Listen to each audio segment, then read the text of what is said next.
Hello, I give him Boboy na may rakpam. Nahanam pumas di sorgi wapaw ta na bagida maglakpiba ang sige magkatagachari. Agi prathna di nahak na takdi ba wapaw ang sige mapal na isorbo ningsingu amasung mahaki mi aduga mahaki singlu ningsingu sini.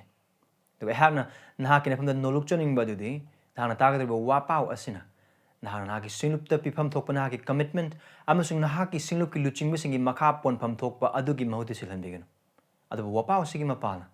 Nahakising lupa ningsingu, nahakising lupa luching singbu ningsingu, adu kwai maru oina, isori matik mangalig na maghingba punsi da chakot pa adu, eki pradhana ni. Ibang umaki wapaw, taminas.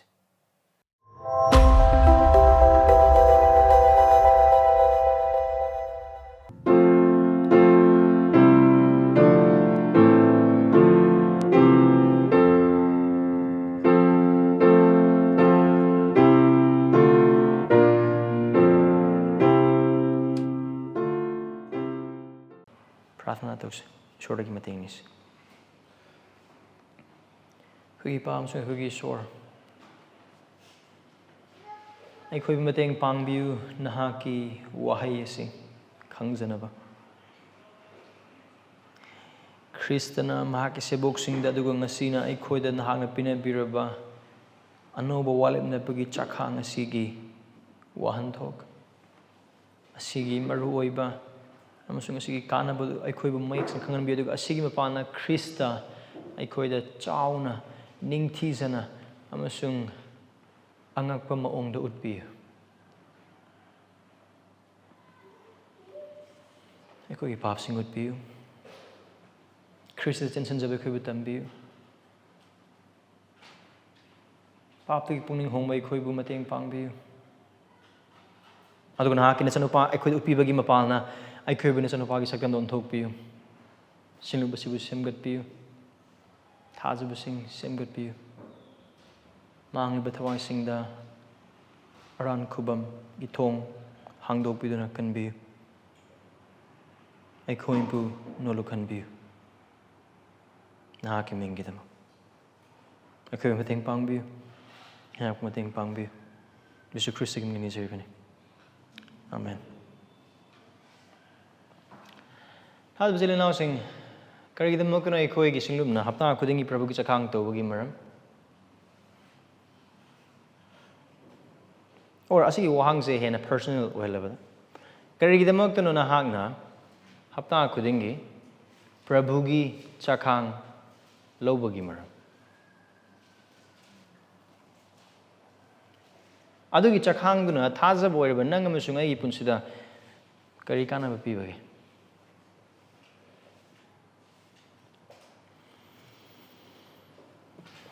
Nang lo Prabhu ki chakhang du thaurang to ba thamoi glo na lo bra or hapta khuding idum tawrabani na Christian amadum oirabani na singlu badum pullabani na adum tarokado bo leire aduna adum chatnabi amoina thaurang itau tawdana pungning iyang yangna thamoi chang yengdana punsi chang yengdana ichili naw gi matang da wakhal machida mata khandana Yelakpa matamda drakamahi amasung tal adu pairaga pastor na chaanaba matam adu hakpa ngairaga puna charaga prathna adu da khara yaw duboi tawraga or yaw boi ba tar adugi matang da khaktang wakal khalaga lotion bra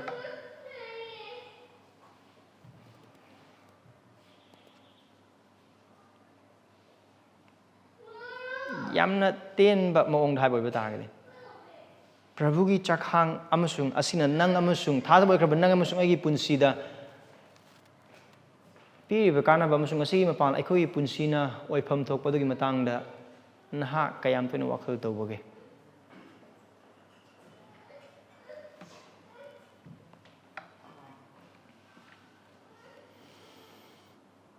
ngasi numit aikhoina uminari ba mafam asidagi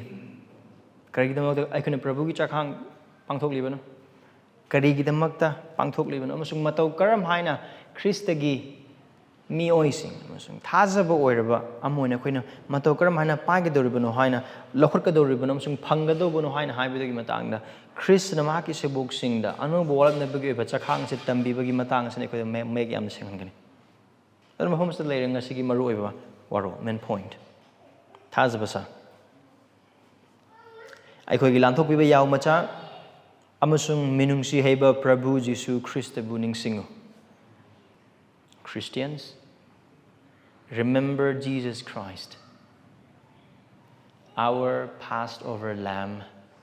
and our compassionate Lord. Ngasigi mafam ase Jisu Khrista phagadaba pung khara khakta ngaire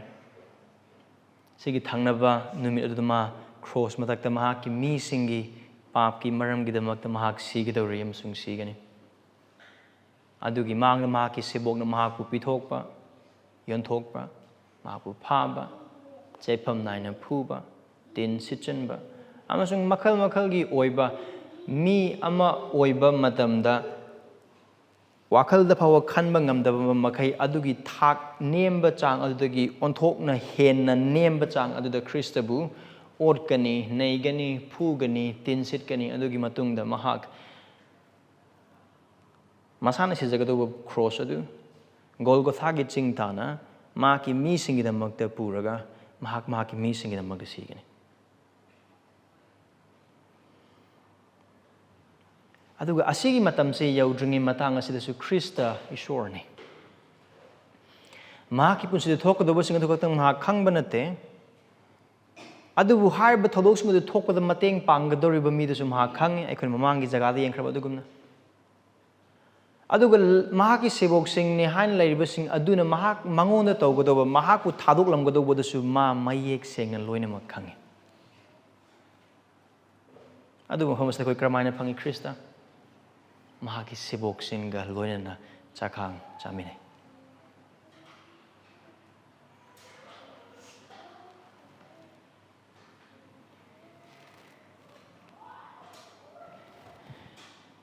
ꯑꯩꯈꯣꯏꯅ ꯄꯗ 13ꯇ ꯄꯥꯈ꯭ꯔꯕ ꯑꯗꯨꯒꯨꯝꯅ ꯄꯟꯗꯨꯞ 13ꯒꯤ ꯄꯗ 13ꯇ ꯄꯥꯈ꯭ꯔꯕ ꯑꯗꯨꯒꯨꯝꯅ ꯖꯤꯁꯨ ꯈ꯭ꯔꯤꯁꯇꯅ ꯁꯍꯔ ꯃꯅꯨꯡꯗ ꯊꯥꯗꯨꯅ ꯆꯈꯥꯡ ꯆꯥꯐꯝ ꯊꯧꯔꯥꯡ ꯇꯧꯈ꯭ꯔꯦ ꯑꯗꯨꯒꯤ ꯃꯇꯨꯡ ꯑꯗꯨꯗ verse 10 ꯗꯒꯤ ꯃꯈꯣꯏ ꯐꯝꯂꯦ verse 3 ꯗꯨꯗꯒꯤ ꯆꯈꯥꯡ ꯆꯥꯔꯤꯉꯩ ꯃꯇꯝꯗ ꯃꯈꯣꯏꯅ ꯐꯝꯂꯤꯕꯁꯦ ꯃꯃꯥꯡꯗꯁꯨ ꯑꯩꯈꯣꯏꯅ ꯎꯈ꯭ꯔꯕ ꯑꯗꯨꯒꯨꯝꯅ ꯂꯥꯟꯊꯣꯛꯄꯤꯕꯒꯤ ꯆꯈꯥꯡ Passover feast ne hame yaudaba talgi chakhangba aduga lanthokpibagi chakhang animak adubu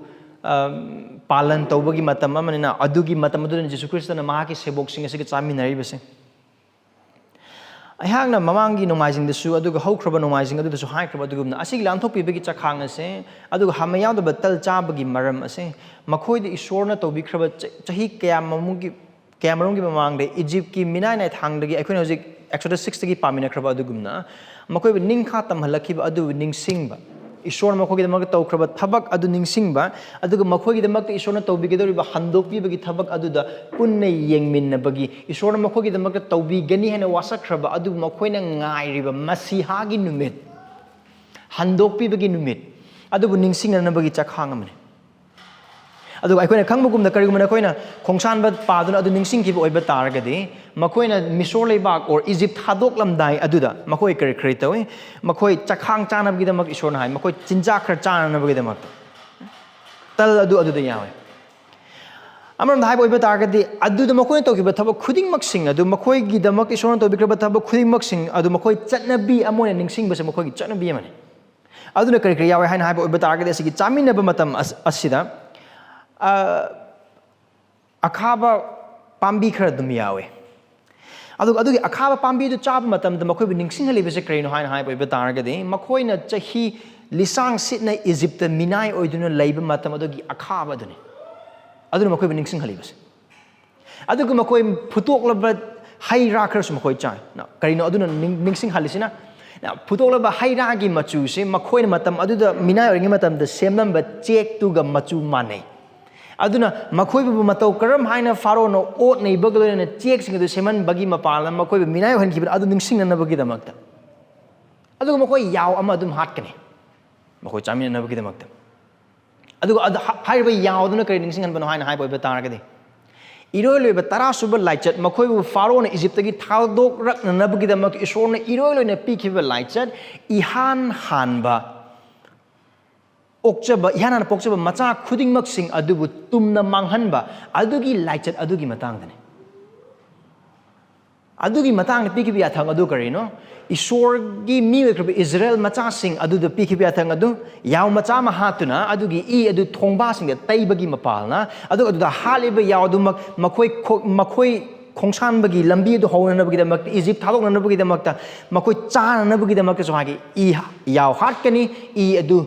thongjin sing de tai gani adu hat krab yaw imung pun makoi chamina gani kari damak I tai ge doribano maramdi adugi numidang aduda asibagi thawani Egypt leibak sinba thuna chatpa matamda I adu tayam da mafam khudimakta leiba ihana na pokpa macha khudimak loini sigani adu wari nang musumaina khangi Egypt ki ningthau Pharaoh gi macha na paphawasi adu kanagi di macha na pamata sida Israel macha singi now adu makoina haiba yaw macha adu chab matamda Ishorna tobiraba achauba angakpa handokpibagi thabagodo makhoi ningsingina adugi chakhang charangi matamadu now haibase makoina tawba chatnabi adu loinamak detail oina khangdrasu asigi text asida haninge bodo dum bhap tagani adu khara dum khangnaba gidam dum hai so makoi punna phamina matamda imung adugi khara makok oiba aduna imung adugi makok aduna chingani asigi chakhang base aduga makhoi gi marak sing adugi khwaidagi chahi nouba angang amoibe aduduna kari tobagi damakta asigi chakhang se khona tawribon haina adu hek haiba matamda aikona thagari sei masing chamaga 16 chamaga 13 chamaga 15 halel gi thagari sei haina khangnam adu chamaga 16 13 15 adu makoi pamina gani masung sangmina gani adugi ma palna iswar makoi takraba thabak sing adu makoi mapa aduna yumgi makok aduna adu makoi da hai gani masung tambigani takpigani aduga makoina drakha mahi thakpagi matam ase marirak thokna thakani amam bible batar ase thoiba thodok Jisu Christ na haiba drakha mahi magi sebok singlona anirak thakmina kare aduga Jisu Christ na mafam asna na hairak lei bawahi khuding mak sing ase act of deliverance makoi ba handokpi khibagi warol adu khaktang natana adu nattaba anoba warol sing mahak masamaki matangda mahak masamak na haiba de koina mafam asna ubudum phangai adu mana kale verse 22 da mana tal adu lore adu thugai re aduga mana magi sebok sing adu piduna hair adu mana kare chao masi egi hakchang ne hai bese tongan makhal ge tambi be sing le lana tambi be sing transubstantiation ko tambi amakhak le catholic roman catholic sing tambi ba adu hai bese kaino hai na hai boy tar ge de aran chakhang na bagi de mak aran chakhang matam da prabhu gi chakhang lakpa matam da aikoi sinari batal adu adubu chingliba chakhang adubu chingliba nupa aduna mioi aduna prathana tauba matamda haiba hakchang adumak Jisu Christagi hakchang do onthoe hana adu lana tambiba mane maham ase dekho yengbo oiba targade Jisu Christ na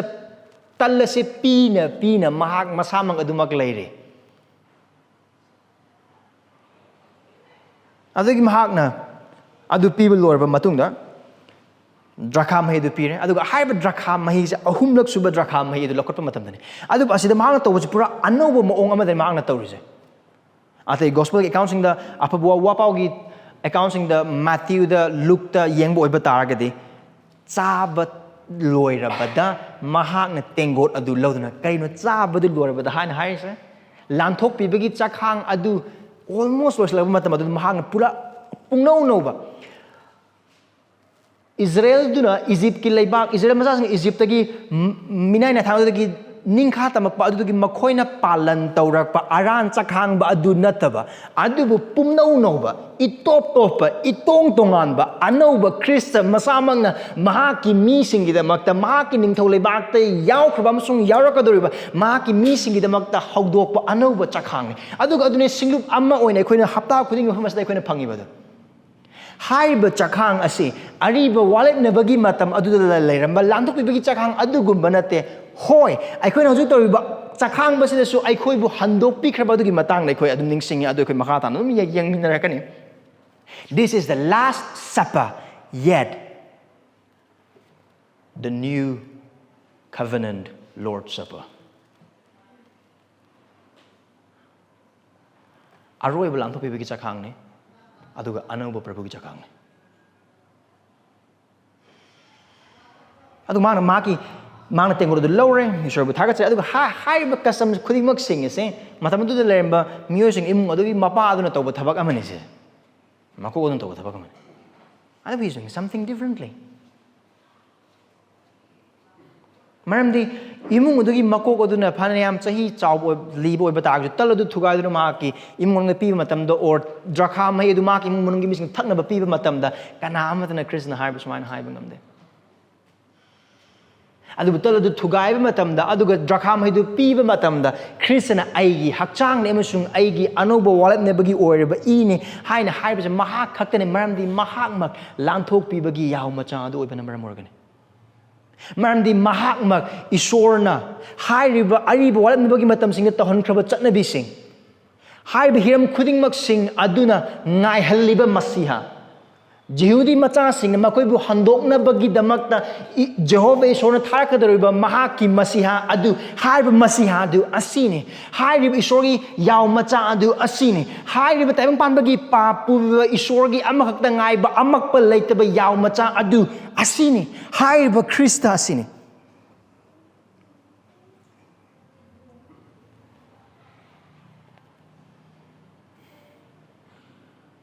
ꯑꯗꯨꯒ ꯍꯥꯏꯔꯤꯕ ꯇꯜ ꯑꯗꯨ ꯃꯈꯣꯏꯅ ꯆꯥꯕ ꯃꯇꯝꯗ ꯃꯈꯣꯏꯕꯨ ꯅꯤꯡꯁꯤꯡꯍꯜꯂꯤꯁꯦ ꯀꯩꯅꯣ ꯍꯥꯏꯕ ꯑꯇꯣꯞꯄ ꯑꯃꯁꯨ ꯅꯤꯡꯁꯤꯡꯍꯜꯂꯦ ꯑꯗꯨꯒ ꯍꯥꯏꯔꯤꯕꯁꯤꯡ ꯁꯦꯕꯣꯛꯁꯤꯡꯗꯨꯅ ꯚꯥꯕ ꯑꯗꯨꯝ ꯇꯥꯔꯝꯒꯅꯤ ꯇꯜ ꯑꯗꯨ ꯊꯨꯒꯥꯏꯔꯒ ꯆꯥꯕ ꯃꯇꯝꯗ ꯃꯈꯣꯏꯅ ꯅꯤꯡꯁꯤꯡꯍꯜꯂꯤꯁే ꯍꯣꯏ ꯑꯩꯈꯣꯏꯅ ꯆꯥꯒꯗꯧꯔꯤꯕ ꯇꯜ ꯑꯁꯦ ꯍꯦꯛ ꯆꯥꯕ ꯂꯣꯏꯕꯒ ꯏꯁꯣꯔꯅ ꯑꯩꯈꯣꯏꯕꯨ ꯏꯖꯤꯞꯀꯤ ꯂꯩꯕꯥꯛ ꯑꯁꯤꯗꯒꯤ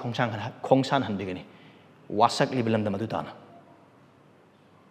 ꯑꯗꯨꯒ ꯈ꯭ꯔꯤꯁꯇꯅ ꯃꯍꯥꯛꯀꯤ ꯑꯅꯧꯕ ꯋꯥꯠꯂꯛꯅꯕꯒꯤ ꯑꯣꯏꯕ ꯆꯥꯛꯈꯥꯡ ꯑꯁꯤꯗ ꯇꯜ ꯑꯁꯤ ꯊꯨꯒꯥꯏꯗꯨꯅ ꯃꯍꯥꯛꯀꯤ ꯁꯦꯕꯣꯛꯁꯤꯡꯗ ꯄꯤꯕꯒꯤ ꯃꯄꯥꯟꯅ ꯆꯥꯎ ꯃꯁꯤ ꯑꯩꯒꯤ ꯍꯛꯆꯥꯡꯅꯤ ꯍꯥꯏꯅ ꯍꯥꯏꯕ ꯃꯇꯝꯗ ꯃꯍꯥꯛꯅ ꯃꯥꯒꯤ ꯁꯦꯕꯣꯛꯁꯤꯡ ꯑꯁꯤꯗ ꯈꯪꯍꯜꯂꯤꯕꯁꯤ ꯀꯔꯤꯅꯣ ꯅꯪ ꯑꯃꯁꯨꯡ ꯑꯩꯉꯣꯟꯗ ꯈ꯭ꯔꯤꯁꯇꯅ ꯇꯜ ꯑꯗꯨ ꯊꯨꯒꯥꯏꯗꯨꯅ ꯄꯤꯖꯈꯤꯕ ꯃꯇꯝ ꯑꯗꯨꯗꯒꯤ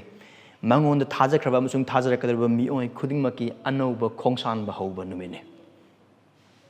ꯑꯗꯨꯒ ꯍꯥꯏꯔꯤꯕ ꯈ꯭ꯔꯤꯁꯇꯅ ꯃꯍꯥꯛꯀꯤ ꯁꯤꯕ ꯑꯃꯁꯨꯡ ꯍꯤꯡꯒꯠꯄꯒꯤ ꯃꯄꯥꯟꯅ ꯃꯍꯥꯛꯅ ꯁꯦꯝꯒꯠꯄꯤꯔꯕ ꯑꯃꯁꯨꯡ ꯃꯍꯥꯛꯅ ꯍꯧꯒꯗꯧꯔꯤꯕ ꯑꯅꯧꯕ ꯊꯋꯥꯏꯒꯤ ꯑꯣꯏꯕ ꯈꯣꯡꯁꯥꯟꯕ ꯁꯔꯒ ꯇꯥꯟꯅ ꯆꯠꯀꯗꯧꯕ ꯑꯗꯨꯒꯤ ꯑꯅꯧꯕ ꯈꯣꯡꯁꯥꯟꯕ ꯑꯗꯨꯗ ꯌꯥꯎꯔꯕ ꯈꯨꯗꯤꯡꯃꯛꯁꯤꯅ ꯁꯔꯨꯛ ꯐꯪꯒꯗꯧꯕ ꯑꯗꯨꯒꯤ ꯆꯥꯛꯈꯥꯡ ꯑꯗꯨꯅꯤ ꯑꯗꯨꯒ ꯏ ꯑꯗꯨ ꯀꯔꯤ ꯍꯥꯏꯔꯤꯕ ꯏ ꯑꯗꯨ ꯈ꯭ꯔꯤꯁꯇꯅ ꯀꯔꯤ ꯍꯥꯏꯕꯅꯣ ꯌꯦꯡꯉꯨ verse 24 ꯃꯁꯤ ꯃꯤ ꯃꯌꯥꯝꯒꯤꯗꯃꯛ ꯇꯥꯕꯤꯈ꯭ꯔꯕ ꯑꯅꯧꯕ ꯋꯥꯂꯦꯞꯅꯕ ꯑꯗꯨꯒꯤ ꯑꯩꯒꯤ ꯏꯅꯤ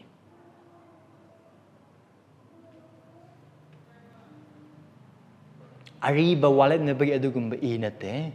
ꯑꯗꯨꯕꯨ ꯑꯅꯧꯕ ꯋꯥꯂꯦꯞꯅꯕꯒꯤ ꯀꯔꯤꯒꯤꯗꯃꯛꯇꯅꯣ ꯖꯤꯁꯨ ꯈ꯭ꯔꯤꯁꯇꯅ ꯑꯁꯤꯗ ꯋꯥꯂꯦꯞꯅꯕ ꯄꯨꯁꯜꯂꯛꯀꯗꯣꯏꯁꯦ ꯑꯩ ꯊꯥꯖꯕ ꯏꯆꯤꯜ ꯏꯅꯥꯎꯁꯤꯡ ꯏꯁꯣꯔ ꯑꯁꯤ ꯑꯩꯈꯣꯏꯕꯨ ꯁꯦꯝꯕꯤꯕ ꯃꯄꯨꯅꯤ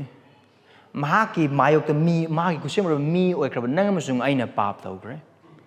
ꯑꯗꯨꯒ ꯍꯥꯏꯔꯤꯕ ꯄꯥꯞ ꯑꯗꯨꯒꯤ ꯑꯇꯧꯃꯟꯗꯨ ꯃꯍꯥꯛꯀꯤ ꯈꯨꯠꯁꯦꯝ ꯑꯣꯏꯈ꯭ꯔꯕ ꯑꯩꯈꯣꯏ ꯀꯅꯥ ꯑꯃꯠꯇꯅ ꯑꯩꯈꯣꯏꯒꯤ ꯄꯥꯡꯒꯜꯅ ꯑꯩꯈꯣꯏꯒꯤ ꯂꯟ ꯊꯨꯝꯅ ꯑꯩꯈꯣꯏꯒꯤ ꯑꯐꯕ ꯊꯕꯛꯅ ꯀꯔꯤ ꯑꯃꯠꯇꯅ ꯍꯥꯏꯔꯤꯕ ꯊꯨꯒꯥꯏꯈ꯭ꯔꯕ ꯋꯥꯂꯦꯞꯅꯕ ꯑꯗꯨ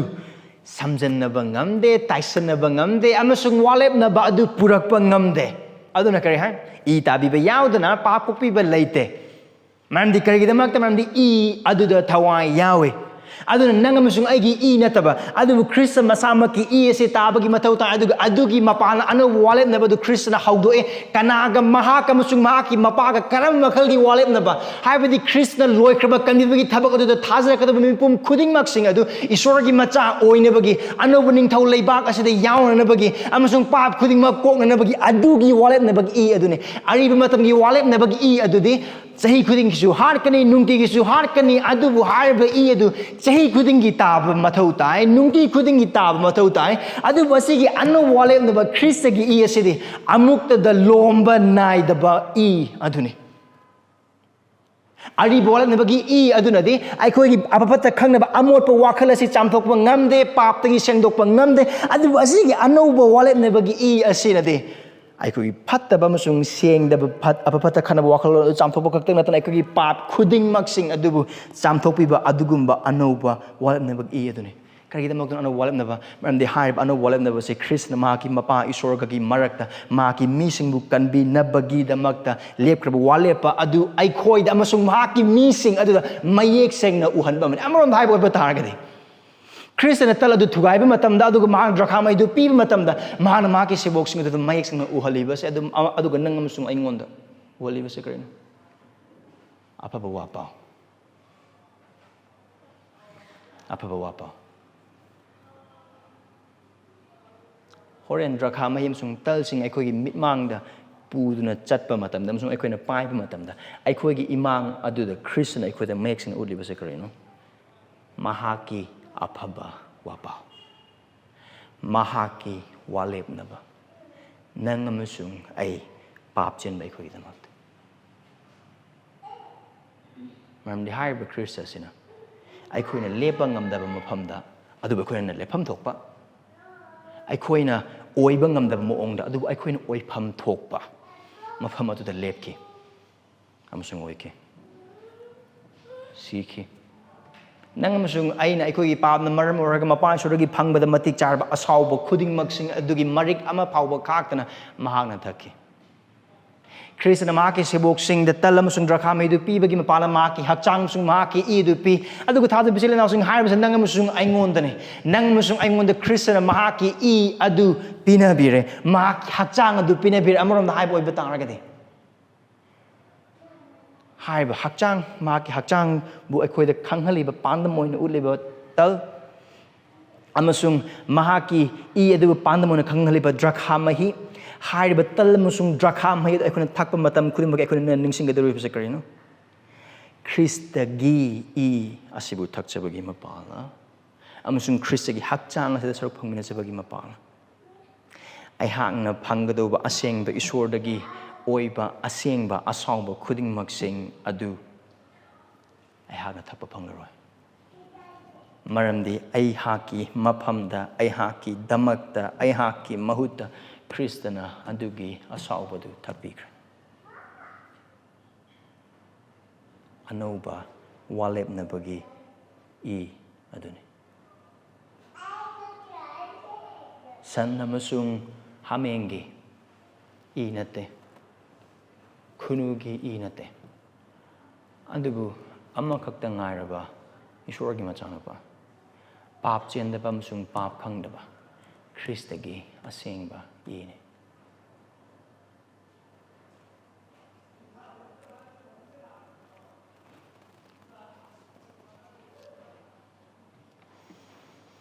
Aduna karino. Aran bacha khang balo khuding aran cha khang lo khuding eikhoibu Kristna pama masung maki wise na pama libase karino Krista ningsingu is to remember Christ Krista ningsing na bagida na kari karino Krista ningsing kari karam maki na khone Krista ningsing gaduise yan ham batadi mahang nang masung aigi da magtobikhraba aran khom gi thabag ningsing na bagida magtane Mamdi tal aduna nang amasung ay buning singhali base ay nang amasung ay gi pap ki maram gi damak ta kahen kraba Kristi gi hakchang adune aduga I aduna nang amasung ay buning singhan haliba sina nang amasung ay ko gi pap pu kokpi na bagi damak ta ki ba ma ki I adune andi adune Jasaya pa yang kayum pa taruk ta habi Jehovah Isorna mahak pu pophan bada apen ba oy for it pleases the Lord Yahweh to crush him Aikona Jasaya pa yang kayum do uba phang ba Isorgi awa ba khang ba manai adu Isorna tawkraba thaba khuding mak sing adu ma ki mi singi damak ma ki mi singi maphamda ma ki mi singi mahutta ngaktane makoi gi papna maram oraga makoi gi haibin daba singiduna maram oraga makoi kokpi haitaba makoi gi napal makoi gi pap haiba khuding mak singiduna maram oraga aseng Isorna gi phang ba matik chaba khuding mak sing adu Rani thada bichil na sing chahi lising ani gi mamang de Krishna cross mathak adu da mahakpu Jehovah Isorna namkhai gi ba musung nei khai gi ba khuding mak sing adu nang amasung ai gi mafam dane nang amasung ai bu nei khai pham thok pane amasung namkhai pham thok pane Aikona Jasaya pandu yang khai humdoi adu da yeng matam da mem chan bidun hang do pi Isaiah 53 Jasaya yang khai humdoi gi pada taruk adu da Jehovah na makhoi aikhoi pumnamaki ayol aral adu mahaki mathakta tahalle verse 10 adu moinamag mahakpu pophan ba si Jehovah gi apen ba oire verse 6 aikhoina ukibedo karino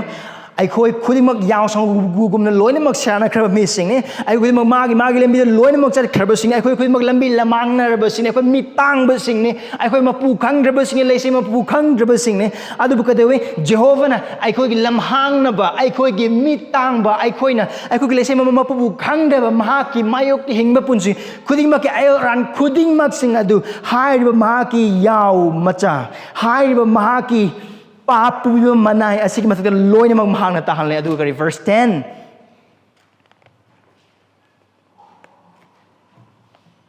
ꯃꯍꯥꯛꯄꯨ ꯄꯣꯞꯍꯟꯕ ꯑꯁꯤ ꯖꯦꯍꯣꯚꯥꯒꯤ ꯑꯄꯦꯟꯕ ꯑꯣꯏꯔꯦ ꯍꯥꯏꯕꯁꯤ ꯂꯅꯥꯎꯁꯤꯡ ꯑꯗꯨꯒꯤ ꯖꯁꯥꯏ ꯄꯟꯕ 59ꯗꯒꯤ ꯄꯗ 10 ꯑꯗꯨꯗꯤ ꯌꯥꯎꯔꯤꯕ ꯃꯍꯥꯛꯄꯨ ꯍꯥꯏꯕ ꯋꯥꯍꯩ ꯑꯗꯨ ꯍꯣꯏ ꯈ꯭ꯔꯤꯁꯇꯒꯤ ꯃꯇꯥꯡꯗꯅꯤ ꯑꯗꯨꯕꯨ ꯍꯥꯏꯔꯤꯕ ꯑꯁꯤꯒꯤ ꯃꯐꯝꯁꯦ ꯅꯪ ꯑꯃꯁꯨꯡ ꯑꯩꯒꯤ ꯃꯤꯡꯒꯤ ꯃꯐꯝꯅꯤ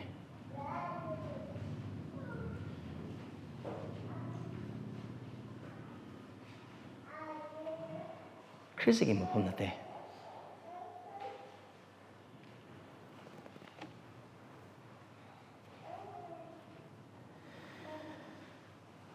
ꯑꯗꯨꯅ ꯆꯈꯥꯡꯕꯒꯤ ꯇꯜ ꯑꯃꯁꯨꯡ ꯗ꯭ꯔꯈꯥ ꯃꯍꯩ ꯑꯗꯨ ꯑꯩꯈꯣꯏꯒꯤ ꯏꯃꯥꯡꯗ ꯂꯥꯛꯄ ꯃꯇꯝꯗ ꯑꯃꯁꯨꯡ ꯏꯈꯨꯠꯅ ꯄꯥꯏꯕ ꯃꯇꯝꯗ ꯑꯩꯈꯣꯏꯅ ꯏꯍꯥꯟ ꯍꯥꯟꯅ ꯅꯤꯡꯁꯤꯡꯒꯗꯧꯕ ꯑꯁꯤ ꯈ꯭ꯔꯤꯁꯇꯅ ꯅꯪ ꯑꯃꯁꯨꯡ ꯑꯩꯒꯤꯗꯃꯛꯇ ꯀ꯭ꯔꯣꯁ ꯃꯊꯛꯇ ꯇꯧꯕꯤꯈ꯭ꯔꯕ ꯀꯟꯕꯤꯕꯒꯤ ꯊꯕꯛ ꯑꯗꯨꯅꯤ ꯑꯗꯨꯒ ꯑꯅꯤꯁꯨꯕꯗꯗꯤ ꯑꯩꯈꯣꯏꯅ ꯅꯤꯡꯁꯤꯡꯒꯗꯧꯕꯁꯤ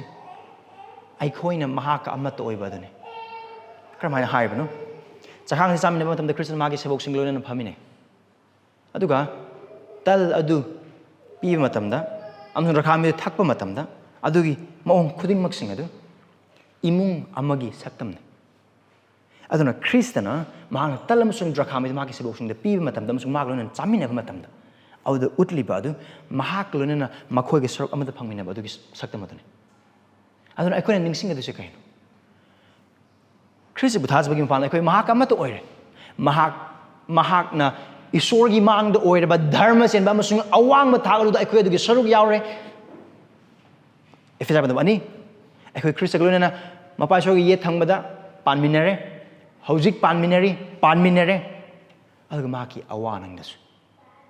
ꯈ꯭ꯔꯤꯁꯇꯅ ꯄꯥꯞꯆꯦꯟꯕ ꯅꯪ ꯑꯃꯁꯨꯡ ꯑꯩꯒꯤꯗꯃꯛꯇ ꯀ꯭ꯔꯣꯁ ꯄꯨꯗꯨꯅ ꯒꯣꯜꯒꯣꯊꯥꯗ ꯆꯠꯇꯨꯅ ꯑꯩꯈꯣꯏꯒꯤ ꯃꯐꯝꯗ ꯁꯤꯕꯤꯈꯤ ꯑꯃꯁꯨꯡ ꯃꯄꯥꯒꯤ ꯑꯁꯥꯎꯕꯗꯨ ꯃꯍꯥꯛꯀꯤ ꯃꯊꯛꯇ ꯂꯣꯏꯅꯃꯛ ꯊꯥꯡꯒꯠꯈꯤ ꯑꯃꯁꯨꯡ ꯊꯛꯈꯤ ꯑꯗꯨꯒ ꯆꯞ ꯃꯥꯟꯅꯅ ꯑꯩꯈꯣꯏꯅꯁꯨ ꯈ꯭ꯔꯤꯁꯇꯒꯤ ꯃꯔꯝꯒꯤꯗꯃꯛ ꯑꯃꯁꯨꯡ ꯑꯇꯣꯞꯄ ꯏꯆꯤꯜ ꯏꯅꯥꯎꯁꯤꯡꯒꯤ ꯍꯔꯥꯎꯕ ꯑꯃꯁꯨꯡ ꯅꯨꯡꯉꯥꯏꯕ ꯑꯗꯨꯒꯤꯗꯃꯛ ꯑꯗꯨꯒ ꯃꯥꯡꯂꯤꯕ ꯊꯋꯥꯏꯁꯤꯡꯅ ꯑꯔꯥꯟ ꯈꯨꯕꯝ ꯐꯪꯅꯕꯒꯤꯗꯃꯛꯇ ꯑꯩꯈꯣꯏ ꯀ꯭ꯔꯣꯁ ꯄꯨꯒꯅꯤ ꯈ꯭ꯔꯤꯁꯇꯒꯤ ꯍꯔꯥꯎꯕ ꯑꯃꯁꯨꯡ ꯋꯥꯡꯅ ꯊꯥꯡꯒꯠꯄ ꯑꯗꯨꯒ ꯈ꯭ꯔꯤꯁꯇꯒꯤ ꯑꯋꯥꯕ ꯑꯃꯁꯨꯡ ꯄꯣꯠꯂꯨꯝ ꯈꯨꯗꯤꯡꯃꯛꯁꯤꯡ ꯑꯗꯨꯗ ꯈ꯭ꯔꯤꯁꯇꯗ ꯊꯥꯖꯕꯒꯤ ꯃꯄꯥꯟꯅ ꯅꯪ ꯑꯃꯁꯨꯡ ꯑꯩ ꯑꯃꯠꯇ ꯑꯣꯏꯔꯦ our union with Christ we should remember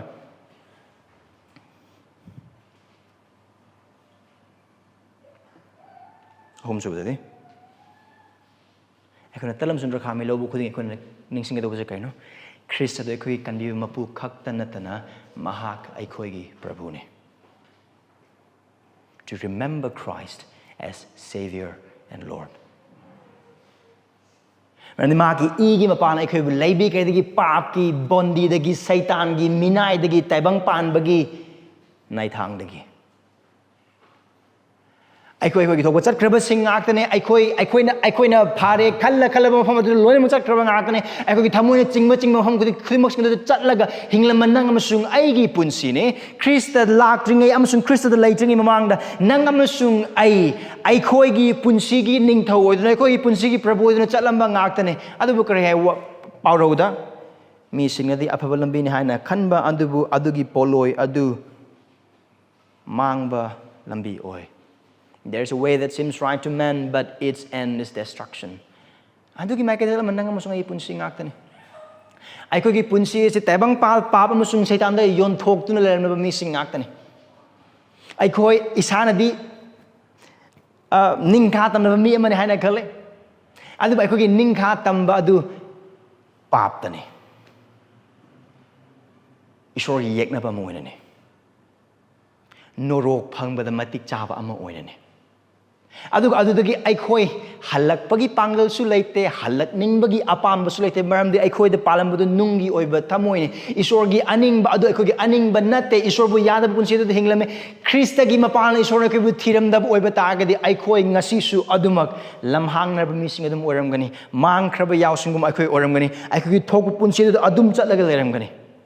ꯇꯥꯗꯕ ꯏꯆꯤꯜ ꯏꯅꯥꯎꯁꯤꯡ ꯑꯩꯈꯣꯏꯒꯤ ꯏꯁꯣꯔ ꯈꯪꯗꯕ ꯏꯃꯨꯡ ꯃꯅꯨꯡꯁꯤꯡ ꯂꯩꯔꯤ ꯃꯔꯨꯞ ꯃꯄꯥꯡꯁꯤꯡ ꯂꯩꯔꯤ ꯍꯣꯏ ꯃꯈꯣꯏꯒꯤꯗꯃꯛꯇ ꯑꯩꯈꯣꯏ ꯊꯋꯥꯏ ꯋꯥꯐꯝ ꯊꯣꯛꯏ ꯑꯗꯨꯕꯨ ꯑꯁꯤꯒꯤ ꯋꯥꯍꯪ ꯑꯁꯤ ꯅꯪ ꯑꯃꯁꯨꯡ ꯑꯩ ꯍꯪꯐꯝ ꯊꯣꯛꯏ ꯀꯔꯤꯒꯤꯗꯃꯛꯇꯅꯣ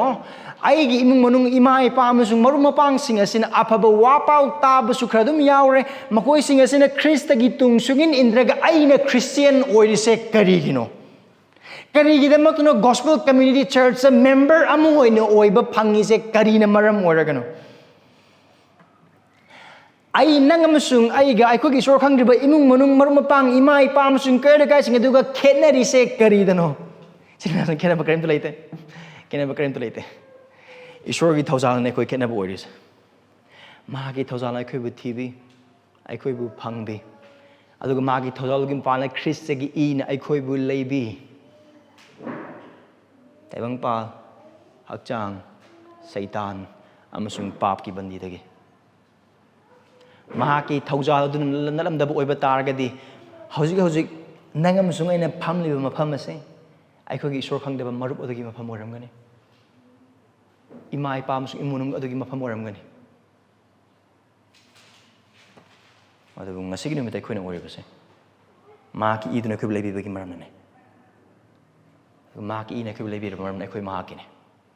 ꯃꯍꯥꯛ ꯑꯩꯈꯣꯏꯒꯤ ꯅꯤꯡꯊꯧꯅꯤ ꯃꯍꯥꯛ ꯑꯩꯈꯣꯏꯒꯤ ꯄ꯭ꯔꯚꯨꯅꯤ ꯑꯩꯈꯣꯏꯕꯨ ꯄꯥꯞꯀꯤ ꯑꯌꯣꯜ ꯑꯔꯥꯡ ꯑꯃꯁꯨꯡ ꯄꯥꯞꯀꯤ ꯑꯇꯣꯝꯃꯟ ꯑꯗꯨꯗꯒꯤ ꯈꯛꯇꯪ ꯀꯟꯕꯤꯕ ꯅꯠꯇꯦ ꯑꯗꯨꯕꯨ ꯑꯩꯈꯣꯏꯕꯨ ꯃꯍꯥꯛꯀꯤ ꯂꯪꯂꯕ ꯅꯤꯡꯊꯧ ꯂꯩꯕꯥꯛ ꯑꯗꯨꯗ ꯃꯍꯥꯛꯀꯤ ꯅꯤꯡꯊꯧ ꯑꯣꯏꯕ ꯑꯗꯨꯒꯤ ꯁꯥꯁꯟ ꯑꯃꯁꯨꯡ ꯂꯩꯉꯥꯛ ꯑꯗꯨꯒꯤ ꯃꯈꯥ ꯑꯗꯨꯗ ꯃꯍꯥꯛꯀꯤ ꯑꯅꯤꯡꯕ ꯑꯗꯨꯗ ꯄꯨꯟꯁꯤ ꯍꯤꯡꯅꯅꯕꯒꯤꯗꯃꯛꯇ ꯅꯪ ꯑꯃꯁꯨꯡ ꯑꯩꯕꯨ ꯀꯟꯕꯤꯕꯅꯤ ꯑꯗꯨꯅ ꯀꯔꯤꯅꯣ 3 ꯔꯤꯃꯥꯏꯟꯗꯔꯁ ꯑꯔꯥꯟ ꯆꯈꯥꯡ ꯆꯥꯕ ꯈꯨꯗꯤꯡꯒꯤ ꯈ꯭ꯔꯤꯁꯇꯒꯤ ꯃꯇꯥꯡꯗ ꯀꯔꯤ ꯃꯍꯥꯛ ꯅꯪ ꯑꯃꯁꯨꯡ ꯑꯩꯒꯤꯗꯃꯛꯇ ꯑꯔꯥꯟ ꯈꯣꯡꯒꯤꯗꯃꯛꯇ ꯂꯣꯏꯕꯤꯈ꯭ꯔꯕ ꯊꯕꯛ ꯑꯗꯨꯒꯤ ꯃꯄꯥꯟ ꯑꯩꯈꯣꯏ ꯀꯟꯕꯤꯕ ꯐꯪꯂꯕ ꯑꯅꯤꯁꯨꯕꯗꯗꯤ ꯊꯥꯖꯕꯒꯤ ꯃꯄꯥꯟꯅ ꯑꯩꯈꯣꯏꯅ ꯃꯍꯥꯛꯀꯤ ꯅꯨꯡꯉꯥꯏꯕꯗ ꯑꯃꯁꯨꯡ ꯑꯋꯥꯕꯗ ꯁꯔꯨꯛ ꯐꯪꯕ ꯑꯍꯨꯝꯁꯨꯕꯗꯗꯤ ꯃꯍꯥꯛ ꯑꯩꯈꯣꯏꯒꯤ ꯀꯟꯕꯤꯕ ꯃꯄꯨ ꯑꯃꯁꯨꯡ ꯄ꯭ꯔꯚꯨꯅꯤ ꯑꯗꯨ ꯑꯣꯏꯕ ꯇꯥꯔꯒꯗꯤ ꯑꯩꯈꯣꯏꯅ ꯇꯧꯒꯗꯧꯕꯁꯦ ꯀꯔꯤꯅꯣ ꯃꯍꯥꯛ ꯈ꯭ꯔꯤꯁ ꯑꯩꯈꯣꯏꯒꯤ ꯄ꯭ꯔꯚꯨ ꯑꯣꯏꯕ ꯇꯥꯔꯒꯗꯤ ꯑꯩꯈꯣꯏꯅ ꯍꯤꯡꯒꯗꯕ ꯄꯨꯟꯁꯤ ꯑꯁꯦ ꯃꯍꯥꯛꯀꯤ ꯑꯅꯤꯡꯕꯗꯨꯒꯤ ꯃꯇꯨꯡ ꯏꯟꯅꯅꯤ ꯑꯩꯈꯣꯏ ꯏꯁꯥꯒꯤ ꯑꯅꯤꯡꯕꯒꯤ ꯃꯇꯨꯡ ꯏꯟꯅ ꯅꯠꯇꯦ ꯑꯗꯨꯒ ꯑꯩꯈꯣꯏꯒꯤ ꯑꯀꯣꯏꯕꯗ ꯂꯩꯔꯤꯕ ꯏꯃꯨꯡ ꯃꯅꯨꯡꯒꯤ ꯀꯩꯔꯣꯜ ꯂꯩꯀꯥꯏꯒꯤ ꯃꯔꯨꯞ ꯃꯄꯥꯡꯁꯤꯡꯒꯤ ꯑꯅꯤꯡꯕ ꯑꯃꯁꯨꯡ ꯑꯦꯛꯁꯄꯦꯛꯇꯦꯁꯟ ꯑꯗꯨꯒꯤ ꯃꯇꯨꯡ ꯏꯟꯅ ꯑꯃꯠꯇ ꯅꯠꯇꯦ ꯑꯗꯨꯕꯨ ꯈ꯭ꯔꯤꯁꯇ ꯄ꯭ꯔꯚꯨꯒꯤ ꯑꯅꯤꯡꯕꯒꯤ ꯃꯇꯨꯡ ꯏꯟꯅ ꯃꯔꯝꯗꯤ ꯃꯍꯥꯛ ꯈꯛꯇꯪꯅ ꯃꯍꯥꯛꯀꯤ ꯏ ꯑꯗꯨ ꯇꯥꯟꯕꯤꯈꯤꯕꯅꯤ ꯃꯍꯥꯛ ꯈꯛꯇꯪꯅ ꯑꯩꯈꯣꯏꯕꯨ ꯍꯟꯗꯣꯛꯄꯤꯈꯤꯕꯅꯤ ꯃꯍꯥꯛ ꯈꯛꯇꯪꯅ ꯑꯩꯈꯣꯏꯕु ꯀꯟꯕꯤꯕꯅꯤ Now remember Christ, that's one thing. ꯑꯅꯤꯁꯨꯕꯗꯤ Remember the unity to which Christ has brought us. ꯈ꯭ꯔꯤꯁꯇꯅ ꯅꯪ ꯑꯃꯁꯨꯡ ꯑꯩꯕꯨ ꯄꯨꯕꯤꯔꯛꯂꯕ ꯑꯃꯠꯇ ꯑꯣꯏꯕ ꯑꯗꯨ ꯅꯤꯡꯁꯤꯡꯉꯨ ꯑꯃꯠꯇ ꯑꯣꯏꯕꯒꯤ ꯃꯐꯝ ꯑꯗꯨ ꯅꯤꯡꯁꯤꯡꯉꯨ ꯈ꯭ꯔꯤꯁꯇꯅ ꯅꯪ ꯑꯃꯁꯨꯡ ꯑꯩꯕꯨ ꯑꯩꯈꯣꯏꯒꯤ ꯄꯥꯞꯇꯒꯤ ꯑꯃꯁꯨꯡ ꯇꯥꯏꯕꯪ ꯄꯥꯝꯕꯗꯒꯤ ꯀꯟꯕꯤꯔꯕ ꯃꯇꯨꯡꯗ ꯑꯩꯈꯣꯏꯕꯨ ꯀꯗꯥꯏꯗ ꯊꯝꯕꯤꯕꯒꯦ ꯃꯍꯥꯛꯀꯤ ꯃꯤꯑꯣꯏꯕ ꯃꯍꯥꯛꯀꯤ ꯁꯤꯡꯂꯨꯞ ꯑꯁꯤꯗ ꯈ꯭ꯔꯤꯁꯇꯒꯤ ꯃꯄꯥꯜꯅ ꯑꯃꯠꯇ ꯑꯣꯏꯅ ꯑꯗꯨ ꯌꯦꯡꯉꯣ verse 20-3 ꯄꯥꯕ ꯃꯇꯝꯗ ꯌꯦꯁꯨ ꯈ꯭ꯔꯤꯁꯇꯅ ꯇꯦꯡꯒꯣꯠ ꯑꯗꯨ ꯂꯧꯈꯠꯂꯦ ꯑꯗꯨꯒ ꯊꯥꯒꯠꯆꯔꯒ ꯃꯗꯨ ꯃꯈꯣꯏꯗ ꯄꯤꯔꯦ ꯑꯗꯨꯒ ꯍꯥꯏꯔꯤꯕ ꯇꯦꯡꯒꯣꯠ ꯑꯗꯨꯗꯒꯤ ꯃꯈꯣꯏ ꯂꯣꯏꯅꯃꯛ ꯊꯛꯃꯤꯟꯅꯩ ꯇꯜ ꯑꯗꯨ ꯊꯨꯒꯥꯏꯗꯨꯅ ꯄꯤꯔꯦ ꯑꯗꯨꯒ ꯇꯜ ꯑꯃ ꯑꯗꯨꯗꯒꯤ ꯂꯣꯏꯅꯃꯛ ꯆꯥꯃꯤꯟꯅꯩ ꯑꯗꯨꯒ ꯑꯩꯈꯣꯏꯅ ꯉꯥꯏꯍꯥꯛꯀꯤ ꯃꯃꯥꯡꯗ ꯍꯥꯏꯈ꯭ꯔꯕ ꯑꯗꯨꯒꯨꯝꯅ ꯇꯜ ꯑꯗꯨ ꯈ꯭ꯔꯤꯁꯇꯒꯤ ꯍꯛꯆꯥꯡꯕꯨ ꯅꯤꯡꯁꯤꯡꯍꯟꯕꯅꯤ ꯁꯤꯝꯕꯣꯜꯅꯤ ꯑꯗꯨꯒ ꯗ꯭ꯔꯈꯥ ꯃꯍꯤ ꯑꯗꯨ ꯈ꯭ꯔꯤꯁꯇꯒꯤ ꯏꯕꯨ ꯅꯤꯡꯁꯤꯡꯍꯟꯕꯅꯤ that's a symbol ꯑꯗꯨꯒꯤ ꯑꯅꯤꯗ ꯑꯣꯏꯕ ꯇꯥꯔꯒꯗꯤ ꯈ꯭ꯔꯤꯁꯇꯒꯤ ꯄꯨꯟꯁꯤ ꯑꯄꯨꯝꯕ ꯑꯗꯨꯅꯤ ꯑꯃꯔꯣꯝꯗ ꯍꯥꯏꯕ ꯑꯣꯏꯕ ꯇꯥꯔꯒꯗꯤ ꯁꯦꯕꯣꯛ ꯈꯨꯗꯤꯡꯃꯛꯁꯤꯡ ꯑꯁꯤꯅ ꯁꯔꯨꯛ ꯐꯪꯂꯤꯕꯁꯦ ꯈ꯭ꯔꯤꯁꯇꯒꯤ ꯍꯛꯆꯥꯡ ꯑꯃ ꯈ꯭ꯔꯤꯁꯇꯒꯤ ꯄꯨꯟꯁꯤ ꯑꯃ ꯈ꯭ꯔꯤꯁꯇꯒꯤ ꯏ ꯑꯃ ꯑꯗꯨꯗꯒꯤꯅꯤ ꯏꯁꯣꯔꯒꯤ ꯋꯥꯄꯥꯎꯁꯤꯡꯗ ꯅꯨꯄꯥ ꯑꯃꯈꯛꯅ ꯍꯥꯏꯕ ꯂꯩ ꯕꯦꯞꯇꯤꯖꯝꯅ ꯊꯥꯖꯕ ꯑꯃ ꯑꯁꯤꯕꯨ ꯊꯥꯖꯕ ꯃꯌꯥꯝꯗ ꯇꯤꯟꯁꯤꯟꯕꯅꯤ ꯑꯗꯨꯕꯨ ꯄ꯭ꯔꯚꯨꯒꯤ ꯆꯈꯥꯡ ꯑꯁꯤꯅꯗꯤ ꯊꯥꯖꯕ ꯃꯌꯥꯝ ꯑꯁꯤꯕꯨ ꯍꯛꯆꯥꯡ ꯑꯃꯗ ꯇꯤꯟꯁꯤꯟꯕ ꯑꯗꯨ ಉತ್ಪನೆ Baptism unites one believer to many while the Lord's Supper unites many to one and that one is the body of Christ ꯑꯗꯨꯅ ꯑꯩꯈꯣꯏꯅ ꯄ꯭ꯔꯚꯨꯒꯤ ꯑꯔꯥꯟ ꯆꯈꯥꯡ ꯆꯥꯕ ꯃꯇꯝꯗ ꯏꯁꯥ ꯊꯣꯛꯄ ꯄ꯭ꯔꯥꯊꯅꯥ ꯇꯧꯔꯒ ꯏꯁꯥꯒꯤ ꯊꯣꯛꯄ ꯇꯧꯔꯀꯥꯟꯗ ꯑꯩꯈꯣꯏ ꯂꯣꯏꯁꯤꯟꯗꯕꯒꯤ ꯃꯔꯝꯗꯤ ꯑꯩꯈꯣꯏꯕꯨ ꯈ꯭ꯔꯤꯁꯇꯅ ꯍꯛꯆꯥꯡ ꯑꯃꯗ ꯊꯝꯕꯤꯔꯤꯕꯅꯤ ꯈ꯭ꯔꯤꯁꯇꯅ ꯑꯩꯈꯣꯏꯕꯨ ꯃꯍꯥꯛꯀꯤ ꯀꯌꯥꯠ ꯑꯃ ꯑꯣꯏꯍꯟꯕꯤꯔꯤꯕꯅꯤ ꯑꯩꯈꯣꯏ ꯈꯨꯗꯤꯡꯃꯛꯁꯤꯡꯁꯦ ꯃꯍꯥꯛꯀꯤ ꯍꯛꯆꯥꯡ ꯑꯗꯨꯃꯛꯇꯗ ꯃꯍꯥꯛꯀꯤ ꯏ ꯑꯗꯨꯗ ꯃꯍꯥꯛꯀꯤ ꯃꯤꯁꯤꯡ ꯑꯃ ꯑꯣꯏꯅ ꯁꯔꯨꯛ ꯐꯪꯃꯤꯟꯅꯍꯜꯂꯤꯕ ꯑꯃꯅꯤ ꯑꯗꯨꯅ ꯇꯥꯛꯄꯗꯣ ꯀꯩꯅꯣ ꯍꯥꯏꯅ ꯍꯥꯏꯕ ꯑꯣꯏꯕ ꯇꯥꯔꯒꯗꯤ ꯊꯥꯖꯕ ꯏꯆꯤꯜ ꯏꯅꯥꯎꯁꯤꯡ ꯃꯐꯝ ꯑꯁꯤꯗ ꯂꯩꯔꯤꯕ ꯑꯩꯈꯣꯏ ꯈꯨꯗꯤꯡꯃꯛꯁꯤꯡ ꯊꯥꯖꯕ ꯂꯣꯏꯅꯃꯛ ꯇꯣꯉꯥꯜꯂꯦ ꯊꯥꯖꯕꯒꯤ ꯑꯅꯦꯝ ꯑꯋꯥꯡ ꯂꯣꯏꯅꯃꯛ ꯂꯩ ꯆꯥꯎꯈꯠꯄ ꯃꯇꯝ ꯂꯩ ꯆꯥꯎꯊꯕ ꯃꯇꯝ ꯂꯩ ꯍꯔꯥꯎꯕ ꯃꯇꯝ ꯂꯩ ꯄꯨꯛꯅꯤꯡ ꯀꯥꯏꯕ ꯃꯇꯝ ꯂꯩ ꯑꯗꯨꯒ ꯊꯋꯥꯏꯒꯤ ꯑꯣꯏꯕ ꯍꯤꯔꯝꯗ ꯍꯦꯟꯅ ꯈꯪꯕ ꯃꯤꯁꯤꯡ ꯂꯩ ꯈꯔ ꯁꯣꯟꯊꯅ ꯈꯪꯕ ꯃꯤꯁꯤꯡ ꯂꯩ ꯑꯣꯏꯅꯤꯡꯕ ꯑꯣꯏꯕ ꯇꯥꯔꯒꯁꯨ ꯑꯩꯈꯣꯏꯒꯤ ꯃꯔꯛꯇ ꯃꯤꯆꯪ ꯃꯤꯈꯥꯏ ꯅꯥꯏꯕ ꯑꯗꯨꯒ ꯌꯦꯡꯊꯤꯅꯕ ꯑꯗꯨꯒ ꯀꯥꯡꯂꯨꯞ ꯃꯁꯦꯜ ꯅꯥꯏꯅꯕꯒꯤ ꯋꯥꯈꯜꯂꯣꯟ ꯂꯩꯕꯒꯤ ꯃꯐꯝ ꯑꯃꯠꯇ ꯂꯩꯇꯦ ꯀꯔꯤꯒꯤꯗꯃꯛꯇꯅꯣ ꯃꯔꯝꯗꯤ ꯊꯥꯖꯕꯗ ꯆꯨꯝꯅ ꯂꯦꯞꯂꯤ ꯍꯥꯏꯕ ꯑꯩꯍꯥꯛꯀ ꯊꯥꯖꯕꯗ ꯑꯩꯍꯥꯛꯅ ꯈꯔ ꯁꯣꯜꯂꯦ ꯍꯥꯏꯅ ꯈꯜꯂꯤꯕ ꯅꯨꯄꯥ ꯑꯣꯔ ꯅꯨꯄꯤ ꯑꯗꯨꯒ ꯏꯕꯥꯅꯤꯃꯛ ꯆꯞ ꯃꯥꯟꯅꯅ ꯈ꯭ꯔꯤꯁꯇꯒꯤ ꯍꯛꯆꯥꯡ ꯑꯗꯨꯗꯒꯤ ꯐꯪꯃꯤꯟꯅꯔꯤꯕ ꯃꯤꯁꯤꯡꯅꯤ ꯈ꯭ꯔꯤꯁꯇꯒꯤ ꯏ ꯑꯗꯨ ꯊꯛꯃꯤꯟꯅꯔꯤꯕ ꯃꯤꯁꯤꯡꯅꯤ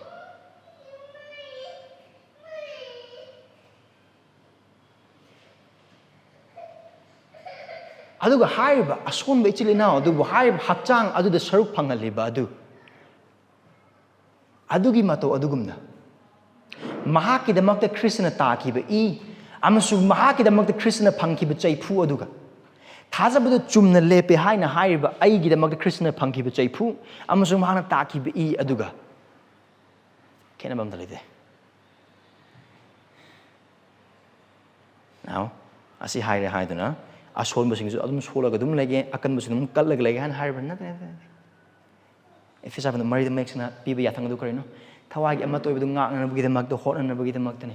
ꯑꯁꯣꯟꯕ ꯑꯗꯨꯅꯁꯨ ꯃꯍꯥꯛꯀꯤ ꯑꯁꯣꯟꯕ ꯑꯗꯨ ꯌꯥꯖꯕꯒ ꯂꯣꯏꯅꯅ ꯑꯀꯟꯕ ꯏꯆꯤꯜ ꯏꯅꯥꯎꯁꯤꯡ ꯑꯗꯨꯒꯤ ꯃꯈꯥ ꯄꯣꯟꯗꯨꯅ ꯃꯈꯣꯏꯒꯤ ꯃꯇꯦꯡ ꯂꯧꯗꯨꯅ ꯊꯥꯖꯕꯒꯤ ꯄꯨꯟꯁꯤꯗ ꯆꯥꯎꯈꯠꯅꯕ ꯈ꯭ꯔꯤꯁꯇꯒꯤ ꯁꯛꯇꯝꯗ ꯍꯦꯟꯅ ꯆꯥꯎꯈꯠꯅꯕꯒꯤꯗꯃꯛ ꯍꯣꯠꯅꯒꯅꯤ ꯑꯗꯨꯒ ꯑꯀꯟꯕ ꯊꯥꯖꯕ ꯏꯆꯤꯜ ꯏꯅꯥꯎꯁꯤꯡ ꯑꯗꯨꯅꯁꯨ ꯑꯁꯣꯟꯕ ꯊꯥꯖꯕ ꯏꯆꯤꯜ ꯏꯅꯥꯎꯁꯤꯡ ꯑꯗꯨꯕు ꯈꯥꯡ ꯍꯩꯕꯒ ꯂꯣꯏꯅꯅ ꯅꯨꯡꯁꯤꯕꯗ ꯈꯥꯡ ꯍꯩꯕꯗ ꯆꯤꯡꯈꯠꯄꯤꯒꯅꯤ ꯇꯝꯕꯤꯒꯅꯤ ꯇꯥꯛꯄꯤꯒꯅꯤ ꯍꯣꯏ ꯄꯥꯞ ꯆꯨꯝꯊꯣꯛꯀꯗ꯭ꯔꯥ ꯆꯨꯝꯊꯣꯛꯀꯅꯤ ꯍꯣꯏ ꯉꯥꯡꯒꯗ꯭ꯔꯥ ꯉꯥꯡꯒꯅꯤ ꯍꯣꯏ ꯄꯨꯈꯠꯅꯒꯗ꯭ꯔꯥ ꯍꯣꯏ ꯄꯨꯈꯠꯅꯒꯅꯤ ꯑꯗꯨꯕꯨ ꯍꯥꯏꯔꯤꯕ ꯈꯨꯗꯤꯡꯃꯛꯁꯤꯡꯗꯣ ꯀꯔꯤꯒꯤ ꯃꯄꯥꯜꯅ ꯑꯩ ꯃꯉꯥꯏꯔꯦ ꯐꯕ ꯑꯩ ꯃꯉꯥꯏꯔꯦ ꯁꯦꯡꯕ ꯑꯩ ꯃꯉꯥꯏꯔꯦ ꯈꯪꯕ ꯑꯩ ꯀꯨꯏꯅ ꯂꯩꯔꯕꯅꯤ ꯑꯩ ꯀꯨꯏꯅ ꯃꯦꯝꯕꯔ ꯑꯣꯏꯔꯕꯅꯤ ꯑꯩ ꯄꯥꯁꯇꯔꯅꯤ ꯑꯣꯔ ꯑꯩ ꯗꯤꯀꯟꯅꯤ ꯑꯣꯔ ꯑꯩ ꯁ꯭ꯇꯥꯐꯅꯤ ꯑꯣꯔ ꯑꯩ ꯑꯁꯨꯛꯀꯤ ꯗꯥꯏꯇ ꯂꯧꯔꯤꯕ ꯃꯤꯁꯤꯡ ꯑꯗꯨꯒꯤ ꯋꯥꯈꯜꯂꯣꯟꯗꯒꯤ ꯅꯠꯇꯦ ꯑꯗꯨꯕꯨ ꯀꯔꯤꯒꯤ ꯋꯥꯈꯜꯂꯣꯟꯗꯒꯤ ꯅꯪ ꯑꯃꯁꯨꯡ ꯑꯩꯕꯨ ꯈ꯭ꯔꯤꯁꯇꯅ ꯃꯍꯥꯛꯀꯤ ꯏꯒꯤ ꯃꯄꯥꯟꯅ ꯊꯥꯖꯕꯗ ꯑꯩꯈꯣꯏꯕꯨ ꯃꯍꯥꯛꯀꯤ ꯍꯛꯆꯥꯡꯗ ꯑꯃꯠꯇ ꯑꯣꯏꯅ ꯄꯨꯟꯁꯤꯟꯕꯤꯔꯦ ꯑꯗꯨꯒ ꯅꯍꯥꯛ ꯈ꯭ꯔꯤꯁꯇꯒꯤ ꯍꯛꯆꯥꯡ ꯑꯃ ꯑꯣꯏꯕ ꯃꯔꯝꯅ ꯅꯍꯥꯛꯀꯤ ꯑꯁꯣꯟꯕꯗꯨꯗ ꯑꯩꯍꯥꯛ ꯁꯔꯨꯛ ꯌꯥꯒꯅꯤ ꯑꯗꯨꯒ ꯑꯩꯍꯥꯛꯅ ꯅꯉꯣꯟꯗ ꯆꯤꯡꯈꯠꯂꯤꯕ ꯈꯨꯗꯤꯡꯃꯛꯁꯤꯡꯁꯤ ꯑꯩꯉꯣꯟꯗ ꯏꯁꯣꯔꯒꯤ ꯈ꯭ꯔꯤꯁꯇꯒꯤ ꯊꯧꯖꯥꯜꯒꯤ ꯃꯄꯥꯟꯅ ꯇꯝꯕꯤꯕꯗꯨꯅ ꯃꯔꯝ ꯑꯣꯏꯔꯒꯅꯤ ꯑꯗꯨꯅ ꯍꯥꯏꯔꯤꯕ ꯈ꯭ꯔꯤꯁꯇꯒꯤ ꯍꯛꯆꯥꯡ ꯑꯄꯨꯝꯕ ꯑꯁꯤ ꯆꯥꯎꯈꯠꯄꯗꯨ ꯄꯨꯔꯛꯃꯤꯟꯅꯗ꯭ꯔꯤꯕ ꯃꯇꯝ ꯑꯗꯨ ꯐꯥꯎꯕ ꯑꯩꯍꯥꯛ ꯅꯍꯥꯛꯀ ꯂꯣꯏꯅꯅ ꯂꯩꯒꯅꯤ ꯅꯍꯥꯛꯀꯤ ꯃꯇꯦꯡ ꯄꯥꯡꯒꯅꯤ ꯅꯍꯥꯛꯀꯤꯗꯃꯛꯇ ꯍꯥꯏꯖꯒꯅꯤ ꯅꯍꯥꯛꯄꯨ ꯅꯨꯡꯁꯤꯕ ꯂꯦꯞꯄꯣꯏ ꯅꯍꯥꯛꯀꯤꯗꯃꯛꯇ ꯀꯠꯊꯣꯛꯀꯅꯤ ꯃꯇꯝ ꯑꯣꯏꯔꯕꯁꯨ ꯄꯨꯟꯁꯤ ꯑꯣꯏꯔꯕꯁꯨ ꯊꯋꯥꯏ ꯑꯣꯏꯔꯕꯁꯨ ꯑꯃꯁꯨꯡ ꯍꯛꯆꯥꯡꯒꯤ ꯄꯥꯡꯒꯜ ꯑꯣꯏꯕ ꯇꯥꯔꯒꯁꯨ ꯑꯩꯉꯣꯟꯗ ꯈ꯭ꯔꯤꯁꯇꯒꯤ ꯊꯧꯖꯥꯜꯅ ꯄꯤꯔꯛꯈ꯭ꯔꯕ ꯈꯨꯗꯤꯡꯃꯛ ꯍꯤꯔꯝ ꯈꯨꯗꯤꯡꯃꯛꯁꯤꯡ ꯁꯤꯖꯤꯟꯅꯗꯨꯅ ꯑꯁꯣꯟꯕ ꯏꯆꯤꯜ ꯏꯅꯥꯎ ꯅꯍꯥꯛꯄꯨ ꯑꯩꯍꯥꯛꯅ ꯄꯨꯈꯠꯀꯅꯤ ꯊꯥꯖꯕ ꯏꯆꯤꯜ ꯏꯅꯥꯎꯁꯤꯡ ꯃꯇꯧ ꯑꯗꯨꯒꯨꯝꯅꯅꯦ ꯑꯩꯈꯣꯏꯅ ꯁꯤꯡꯂꯨꯞ ꯑꯁꯤꯗ ꯍꯤꯡꯃꯤꯟꯅꯒꯗꯕ ꯄꯨꯟꯁꯤꯁꯦ ꯃꯇꯧ ꯑꯗꯨꯒꯨꯝꯅꯅꯤ ꯃꯔꯝꯗꯤ ꯀꯔꯤꯒꯨꯝꯕ ꯈ꯭ꯔꯤꯁꯇꯅ ꯑꯩꯈꯣꯏꯒꯤꯗꯃꯛ ꯇꯧꯕꯤꯔꯕ ꯊꯕꯛꯁꯦ ꯃꯌꯦꯛ ꯁꯦꯡꯅ ꯈꯪꯂꯕ ꯑꯗꯨꯒ ꯅꯪ ꯑꯃꯁꯨꯡ ꯑꯩꯒꯤ ꯑꯣꯏꯔꯝꯕ ꯄꯨꯟꯁꯤ ꯑꯃꯁꯨꯡ ꯑꯣꯏꯔꯤꯕ ꯄꯨꯟꯁꯤ ꯇꯁꯦꯡꯅ ꯈ꯭ꯔꯤꯁꯇꯒꯤ ꯑꯁꯦꯡꯕ ꯑꯗꯨꯒꯤ ꯃꯃꯥꯡꯗ ꯆꯥꯡ ꯌꯦꯡꯕ ꯃꯤ ꯑꯃ ꯑꯣꯏꯅ ꯈꯪꯕ ꯑꯣꯏꯕ ꯇꯥꯔꯒꯗꯤ ꯑꯩꯈꯣꯏꯅ ꯃꯇꯝ ꯆꯨꯞꯄꯗ ꯈꯪꯒꯗꯧꯔꯤꯁꯦ ꯀꯔꯤꯅꯣ ꯑꯩꯒꯤ ꯄꯥꯞ ꯌꯥꯝꯃꯤ ꯑꯗꯨꯕꯨ ꯃꯥꯒꯤ ꯃꯤꯅꯨꯡꯁꯤꯅ ꯍꯦꯟꯅ ꯑꯗꯨꯝ ꯍꯦꯜꯂꯤ ꯊꯥꯖꯕ ꯏꯆꯤꯜ ꯏꯅꯥꯎꯁꯤꯡ ꯃꯐꯝ ꯑꯁꯤꯗ ꯂꯩꯔꯤꯕ ꯑꯩꯈꯣꯏ ꯈꯨꯗꯤꯡꯃꯛꯁꯤꯡ ꯑꯁꯦ ꯈ꯭ꯔꯤꯁꯇꯒꯤ ꯃꯤꯅꯨꯡꯁꯤ ꯑꯗꯨ ꯃꯔꯥꯡ ꯀꯥꯏꯅ ꯐꯪꯂꯤꯕ ꯃꯤꯁꯤꯡ ꯉꯥꯛꯇꯅꯤ ꯑꯁꯣꯟꯕ ꯏꯆꯤꯜ ꯏꯅꯥꯎꯁꯤꯡ ꯑꯗꯨꯒꯤ ꯃꯤꯅꯨꯡꯁꯤꯗꯨ ꯑꯩꯈꯣꯏ ꯃꯔꯥꯡ ꯀꯥꯏꯅ ꯄꯤꯕꯗ ꯀꯔꯤꯒꯤꯗꯃꯛꯇꯅꯣ ꯑꯩꯈꯣꯏꯅ ꯋꯥꯒꯗꯣꯏꯁꯦ ꯁꯤꯡꯂꯨꯞꯇ ꯈꯔ ꯅꯨꯡꯉꯥꯏꯅꯗꯕ ꯊꯣꯛꯄ ꯃꯇꯝꯗ ꯑꯃꯁꯨꯡ ꯊꯃꯣꯏ ꯈꯔ ꯋꯥꯍꯟꯈꯤꯕ ꯃꯇꯝꯗ ꯀꯔꯤꯒꯤꯗꯃꯛꯇꯅꯣ ꯑꯩ ꯇꯣꯛꯑꯦ ꯑꯩ ꯆꯠꯂꯦ ꯑꯩ ꯉꯝꯃꯔꯣꯏ ꯑꯃꯨꯛ ꯍꯟꯅ ꯊꯦꯡꯅꯔꯣꯏ ꯑꯗꯨ ꯀꯔꯤꯒꯤꯗꯃꯛꯇꯅꯣ ꯑꯩꯈꯣꯏ ꯈꯟꯒꯗꯣꯏꯁꯦ ꯊꯥꯖꯕ ꯏꯆꯤꯜ ꯏꯅꯥꯎꯁꯤꯡ ꯑꯁꯤ ꯑꯩꯈꯣꯏ ꯀꯥꯎꯒꯨꯝꯁꯦ ꯑꯩꯈꯣꯏꯅ ꯑꯩꯈꯣꯏꯒꯤ ꯏꯆꯤꯜ ꯏꯅꯥꯎꯁꯤꯡꯒꯤ ꯊꯃꯣꯏ ꯀꯥꯏꯍꯟꯕꯗꯒꯤꯗꯤ ꯑꯩꯈꯣꯏꯅ ꯈ꯭ꯔꯤꯁꯇꯒꯤ ꯊꯃꯣꯏ ꯀꯥꯏꯍꯟꯕꯅ ꯍꯦꯟꯅ ꯃꯁꯤꯡ ꯌꯥꯝꯃꯤ ꯑꯗꯨꯃꯛꯄꯨ ꯍꯧꯖꯤꯛꯁꯨ ꯃꯍꯥꯛꯅ ꯑꯩꯈꯣꯏꯗ ꯃꯍꯥꯛꯀꯤ ꯃꯤꯅꯨꯡꯁꯤ ꯎꯠꯄꯤꯗꯨꯅ ꯊꯝꯕꯤꯔꯤ ꯈ꯭ꯔꯤꯁꯇꯅ ꯑꯗꯨ ꯅꯪ ꯑꯃꯁꯨꯡ ꯑꯩꯒꯤ ꯄꯨꯟꯁꯤꯗ ꯇꯧꯕꯤꯕ ꯑꯣꯏꯕ ꯇꯥꯔꯒꯗꯤ ꯀꯔꯤꯒꯤꯗꯃꯛꯇ ꯅꯪ ꯑꯃꯁꯨꯡ ꯑꯩꯈꯣꯏꯅ ꯑꯩꯈꯣꯏꯒꯤ ꯏꯆꯤꯜ ꯏꯅꯥꯎꯗ ꯑꯃꯁꯨꯡ ꯁꯤꯡꯂꯨꯞꯇ ꯇꯧꯔꯣꯏꯗꯕꯒꯤ ꯃꯔꯝ ꯍꯣꯏ ꯁꯤꯡꯂꯨꯞ ꯑꯄꯨꯝꯕ ꯑꯣꯏꯅ ꯑꯩꯈꯣꯏꯒꯤ ꯑꯁꯣꯟꯕꯁꯤꯡ ꯂꯩ ꯑꯣꯐ ꯀꯣꯔꯁ ꯑꯩꯈꯣꯏ ꯂꯣꯏꯅꯃꯛ ꯑꯁꯣꯟꯕꯁꯤꯡ ꯂꯣꯏꯅꯃꯛ ꯂꯩ ꯑꯩꯒꯤ ꯑꯁꯣꯟꯕꯁꯤꯡ ꯂꯣꯏꯅꯃꯛ ꯂꯩ ꯑꯗꯨꯕꯨ ꯊꯥꯖꯕ ꯏꯆꯤꯜ ꯏꯅꯥꯎꯁꯤꯡ ꯀꯔꯤꯒꯨꯝꯕ ꯑꯩꯒꯤ ꯑꯁꯣꯟꯕꯅ ꯃꯔꯝ ꯑꯣꯏꯔꯀꯥꯟꯗ ꯑꯣꯔ ꯀꯅꯥꯒꯨꯝꯕꯒꯤ ꯑꯁꯣꯟꯕꯅ ꯃꯔꯝ ꯑꯣꯏꯔꯀꯥꯟꯗ ꯁꯤꯒꯨꯝꯕꯁꯤꯗꯒꯤ ꯇꯣꯛꯈꯤꯅꯕ ꯑꯃꯁꯨꯡ ꯊꯥꯗꯣꯛꯈꯤꯅꯕ ꯋꯥꯈꯜ ꯈꯟꯕ ꯑꯣꯏꯕ ꯇꯥꯔꯒꯗꯤ ꯈ꯭ꯔꯤꯁꯇꯕꯨ ꯅꯤꯡꯁꯤꯡꯕꯤꯌꯨ Krista ki thajal ningsingbi. Hoi eikhoi sole. Hoi adugi chilanaw do sole. Nungsibi. Maram ni adugi nungsibi do Krista na nangam saibu nungsibi. Aduga asigi amatta oiba asida kaiba pusan birekriba moongse Krista aikoi khwadigi pharaba amaguna pusan birekriba sunnate thadu besela nawsing Krista aikoi asor masingona makhangi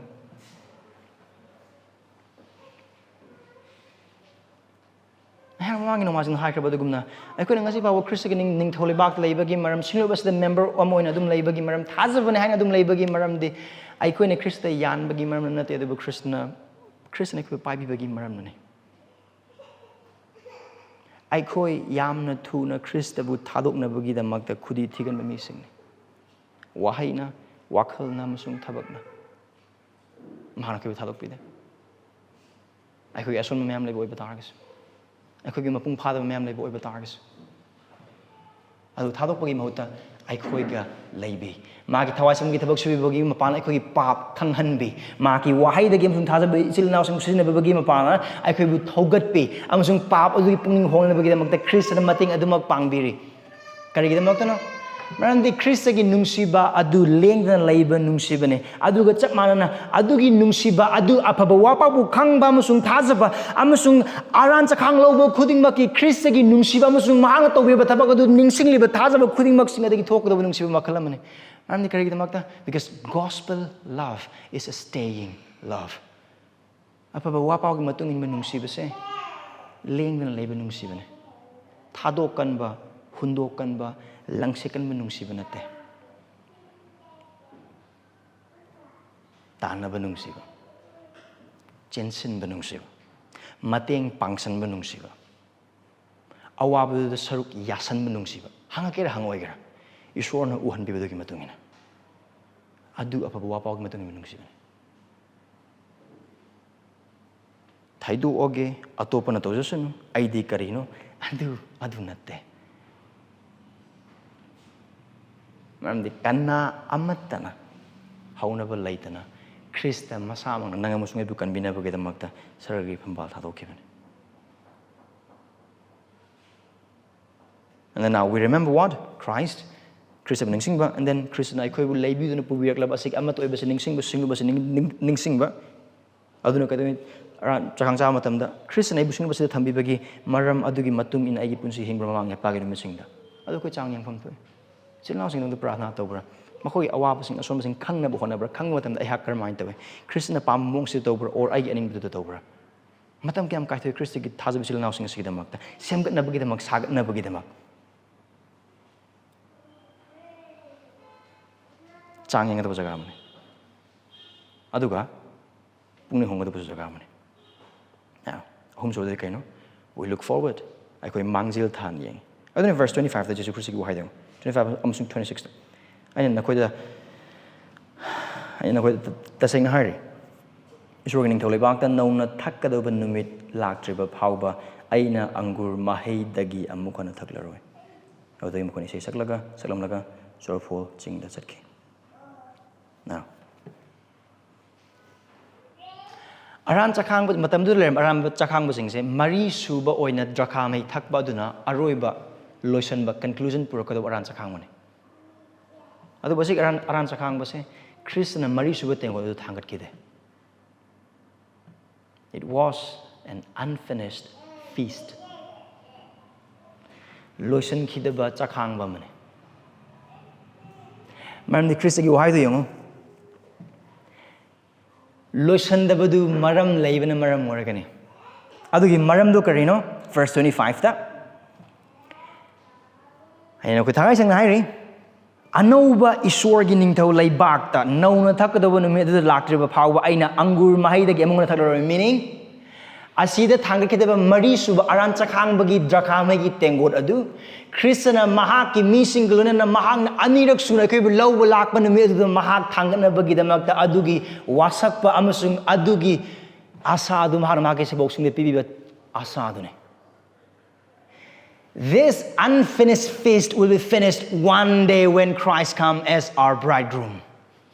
Eikhoigi boroina mahana kaibu lawa lakuna mi adu asigi mari suba ꯇꯦꯡꯒꯣꯠ ꯑꯁꯤ ꯃꯍꯥꯛ ꯊꯥꯡꯒꯠꯀꯅꯤ ꯃꯍꯥꯛꯀꯤ ꯃꯤꯁꯤꯡꯒꯤ ꯂꯣꯏꯅ ꯊꯛꯅꯅꯕꯒꯤꯗꯃꯛꯇ ꯀꯔꯝꯕ ꯃꯥꯏꯀꯩꯗ ꯑꯁꯤ ꯑꯅꯧꯕ ꯏꯁꯣꯔꯒꯤ ꯅꯤꯡꯊꯧ ꯂꯩꯕꯥꯛ ꯑꯣꯏꯒꯗꯧꯔꯤꯕꯅꯣ ꯃꯔꯝꯗꯤ ꯏꯁꯣꯔꯒꯤ ꯅꯤꯡꯊꯧ ꯂꯩꯕꯥꯛ ꯂꯩꯔꯦ ꯇꯥꯏꯕꯪ ꯄꯥꯟꯕꯗ ꯑꯣꯏꯔꯤ ꯍꯧꯖꯤꯛ ꯑꯗꯨꯅꯤ ꯑꯩꯈꯣꯏ ꯈ꯭ꯔꯤꯁꯇꯒꯤ ꯅꯤꯡꯊꯧ ꯂꯩꯕꯥꯛ ꯑꯗꯨꯒꯤ ꯃꯔꯛꯇ ꯑꯣꯏꯔꯦ ꯑꯗꯨꯕꯨ ꯑꯅꯧꯕ ꯀꯔꯝ ꯍꯥꯏꯅ ꯃꯔꯝꯗꯤ ꯑꯅꯧꯕ ꯇꯥꯏꯕꯪꯄꯥꯜ ꯑꯃꯁꯨꯡ ꯑꯅꯧꯕ ꯁꯔꯒ ꯑꯗꯨꯗ ꯈ꯭ꯔꯤꯁꯇꯅ ꯃꯍꯥꯛꯀꯤ ꯎꯕ ꯌꯥꯕ ꯊꯦꯡꯕ ꯌꯥꯕ ꯃꯍꯥꯛꯀꯤ ꯃꯤꯁꯤꯡ ꯂꯣꯏꯅ ꯄꯥꯟꯃꯤꯟꯅꯅꯕꯒꯤꯗꯃꯛꯇ ꯅꯨꯃꯤꯠ ꯑꯗꯨ ꯃꯍꯥꯛ ꯊꯧꯔꯥꯡ ꯇꯧꯗꯨꯅ ꯂꯩ ꯑꯗꯨ ꯆꯞ ꯆꯥꯅ ꯈꯪꯉꯤ ꯈ꯭ꯔꯤꯁꯇ ꯆꯞ ꯆꯥꯅ ꯈꯪꯉꯤ ꯃꯍꯥꯛꯀꯤ ꯃꯤꯁꯤꯡꯒꯤꯗꯃꯛꯇ ꯁꯤꯒꯅꯤ ꯑꯗꯨꯕꯨ ꯑꯁꯤꯕꯗꯨꯅ ꯑꯔꯣꯏꯕ ꯑꯣꯏꯔꯣꯏ ꯍꯤꯡꯒꯠꯀꯅꯤ ꯑꯗꯨꯒ ꯃꯍꯥꯛ ꯁꯔꯒꯗ ꯀꯥꯒꯅꯤ ꯑꯗꯨꯒ ꯃꯍꯥꯛꯀꯤ ꯃꯤꯁꯤꯡꯒꯤ ꯊꯧꯒꯜꯒꯤ ꯃꯄꯥꯟ ꯑꯐꯕ ꯋꯥꯄꯥꯎ ꯁꯟꯗꯣꯛꯄꯒꯤ ꯃꯄꯥꯟꯅ ꯃꯍꯥꯛꯀꯤ ꯃꯥꯡꯗꯨꯅ ꯂꯩꯔꯤꯕ ꯌꯥꯎ ꯈꯨꯗꯤꯡꯃꯛꯁꯤꯡ ꯑꯗꯨ ꯖꯥꯠ khudingmaktagi loan khudingmaktagi loinamak kandigani aduga mahakna iroi loibagi numit aduda laktuna mahaki mising mahakna mahaki anauba ningthau leibak aduda pusinduna mahaki mising aduga phaminaduna iroi loiba mari suba tengot adu pumsu suraba pumthan thallaba mapung pungpha pharaba maongda harambagi momon minokluna na mahaki mising tengot adu thaminabadu Kristagi wasakpane. You see? Aku nak cakap ni tahu macam aku ni yang lebih se tung kak teng nete, ada pun mang suni. Kerana Krista, nahaki punsi, nahaki siba, amasung nahaki hingba aduda, tauzana taza bagi mapala. Tapi bang pan basi nahaki mingi mak awan ang mayam nang boy batar kesu, ay askon ba mayam lay boy batar kesu. Ngasi gini mitan hang na pinibir bat cakap ngasing mapala ay hapun ningsingan di madudi. Nahang ay bulo wala ako matamda. Sa ilising ni karagi mamang na naki sebok single na lotion kita ba sa hanga do ay haklo na lotion minagani. You see? This is our hope. This is our hope. A certain hope. Soidraba, lengdraba, asane. So we remember Christ. We remember the unity. We remember. We look forward to the promised hope. Adulora matungda probably verse 26 da harbat say Hallelgi Samgi Tagasi Masing Samaka Tranipan Adu Saklaga Makoi Olive Kitching etc. And now verse 27 we'll begin at 31 powers they could young matam. It's quite startling. Angakpa Amoy Pumpe. Madam the Christian heck Tambak Magi Saboxing to the Harduka no Loine Makudi Tigani. Now Asig Matam said Judas Iscariot Yaudre. Moi Tram Fekatane. Moi Tram Fekatane. Masaka no moi hunky with Ida, right? Adu Wang Hunky Bokang sing Judas got chat yaud probably or probably not the Aranza Hang was my yaud Christian Asik and over the Hang link at the market traveling talk traveling. Maximo Trama to do Lonin. Adu Asik Mohammed Lakmat and Mokoi Trama to Adulonin. Chrissy Wahadium. I remember them on a quick Kudi Tigani, Nasiga Hingsida. Wakala Petan Kalagayings. Adu Chrissy wise a loin of yings. Man verse 27 heiba matam the mahang ari bo wallet nabagi amadi ma quote away Zechariah pan tarago hum pa tre na mapan aduga heiba Jisu Khristabu na mahaki punsi da thokpa thogoman its fulfillment is found in Christ. Now Zechariah pan tarago hum do thoiba do kaina haina heiba betarga disini isorna mahaki yausen ba adubu yeigani adubu kuthagani mahang kadigidamak Yaushin Madu could tabagi mapana, Yaushin the Lunam Sakai Hangin Abagam. Aduga Yaushin Sakai Hankri the Karagamaton, Makoibu, no honing among one the Lunam comes like Payan with them. Adu it have Adu the mountain. Chaman, Jisu Khristabu Apaba Yaushin, Maki Yao, Maki Saboxing Maki, Yaone Aduga Maki Yaushin, but Mapu the Kutawa, the Maki Saboxing, Lunam Makagi, Aduni Christian Mahamas the highest. Adubu Mahamasida Jisu Khristabu na highest Adu lotion they carry Christian high wise as the lotion Lamboy Bataga di Matasa Yarabneko. Seboxing Lonum Matasa Yarabane. Moy Matasa, Adu Moy Matasa Gimaram de Moy Christian high why I say Mapumo and Tatan Tankai Tab and Maram Oregon. From the verse 28 man high why do Christian. Lonam could Tigani, verse 27 higher, verse 28 Kare Hingala Matunga. Meaning Kanamari crossing Makonga. Me Sebo Amkatan Natana. Loinamak Chingani, Loinamak. Get so many included Adu Hingu, Loinamak Tabumni. Allah Amatlay Remamanaka. He surpasses all of those things. Verse 20 at the Kari. Aina Hinglabatunda, Aina, Nakoi Dagi, Hana, Galilda, Chetkani. Krishna Moikudi Tibagi Matang, Marandi Yao Shem with the Pagadore, Harkadore. loimuk chakhairani du Christian hairse kaino Galil da ai lerangmani Zakaria pan tara gum de thoi duna kare yausen badu ku thabge pa loimuk chakhai khraga yausing khumjana bugidam Getsemane gi inkol da Jisu Khristabu phab matam adugi nungdang adu de seboksing loinemak tankhai gani loinemak chakhai ga chen gani and then akone makha ta urak du kaino Peter masa mak Jisu Khristabu yaro humla adu Galil du da Jisu Krishna mahaki mang khraba musung chakhai khraba yaw khudi musung loinemak khomjin gani adugi picture ni makhum se da haise adu seboksing tankhai ka tani tari se Mardi mogi thamoi de Christ sigirni haibadugi wakalo de mathadum sargadum lai sei unnecessarily anxious and dum orism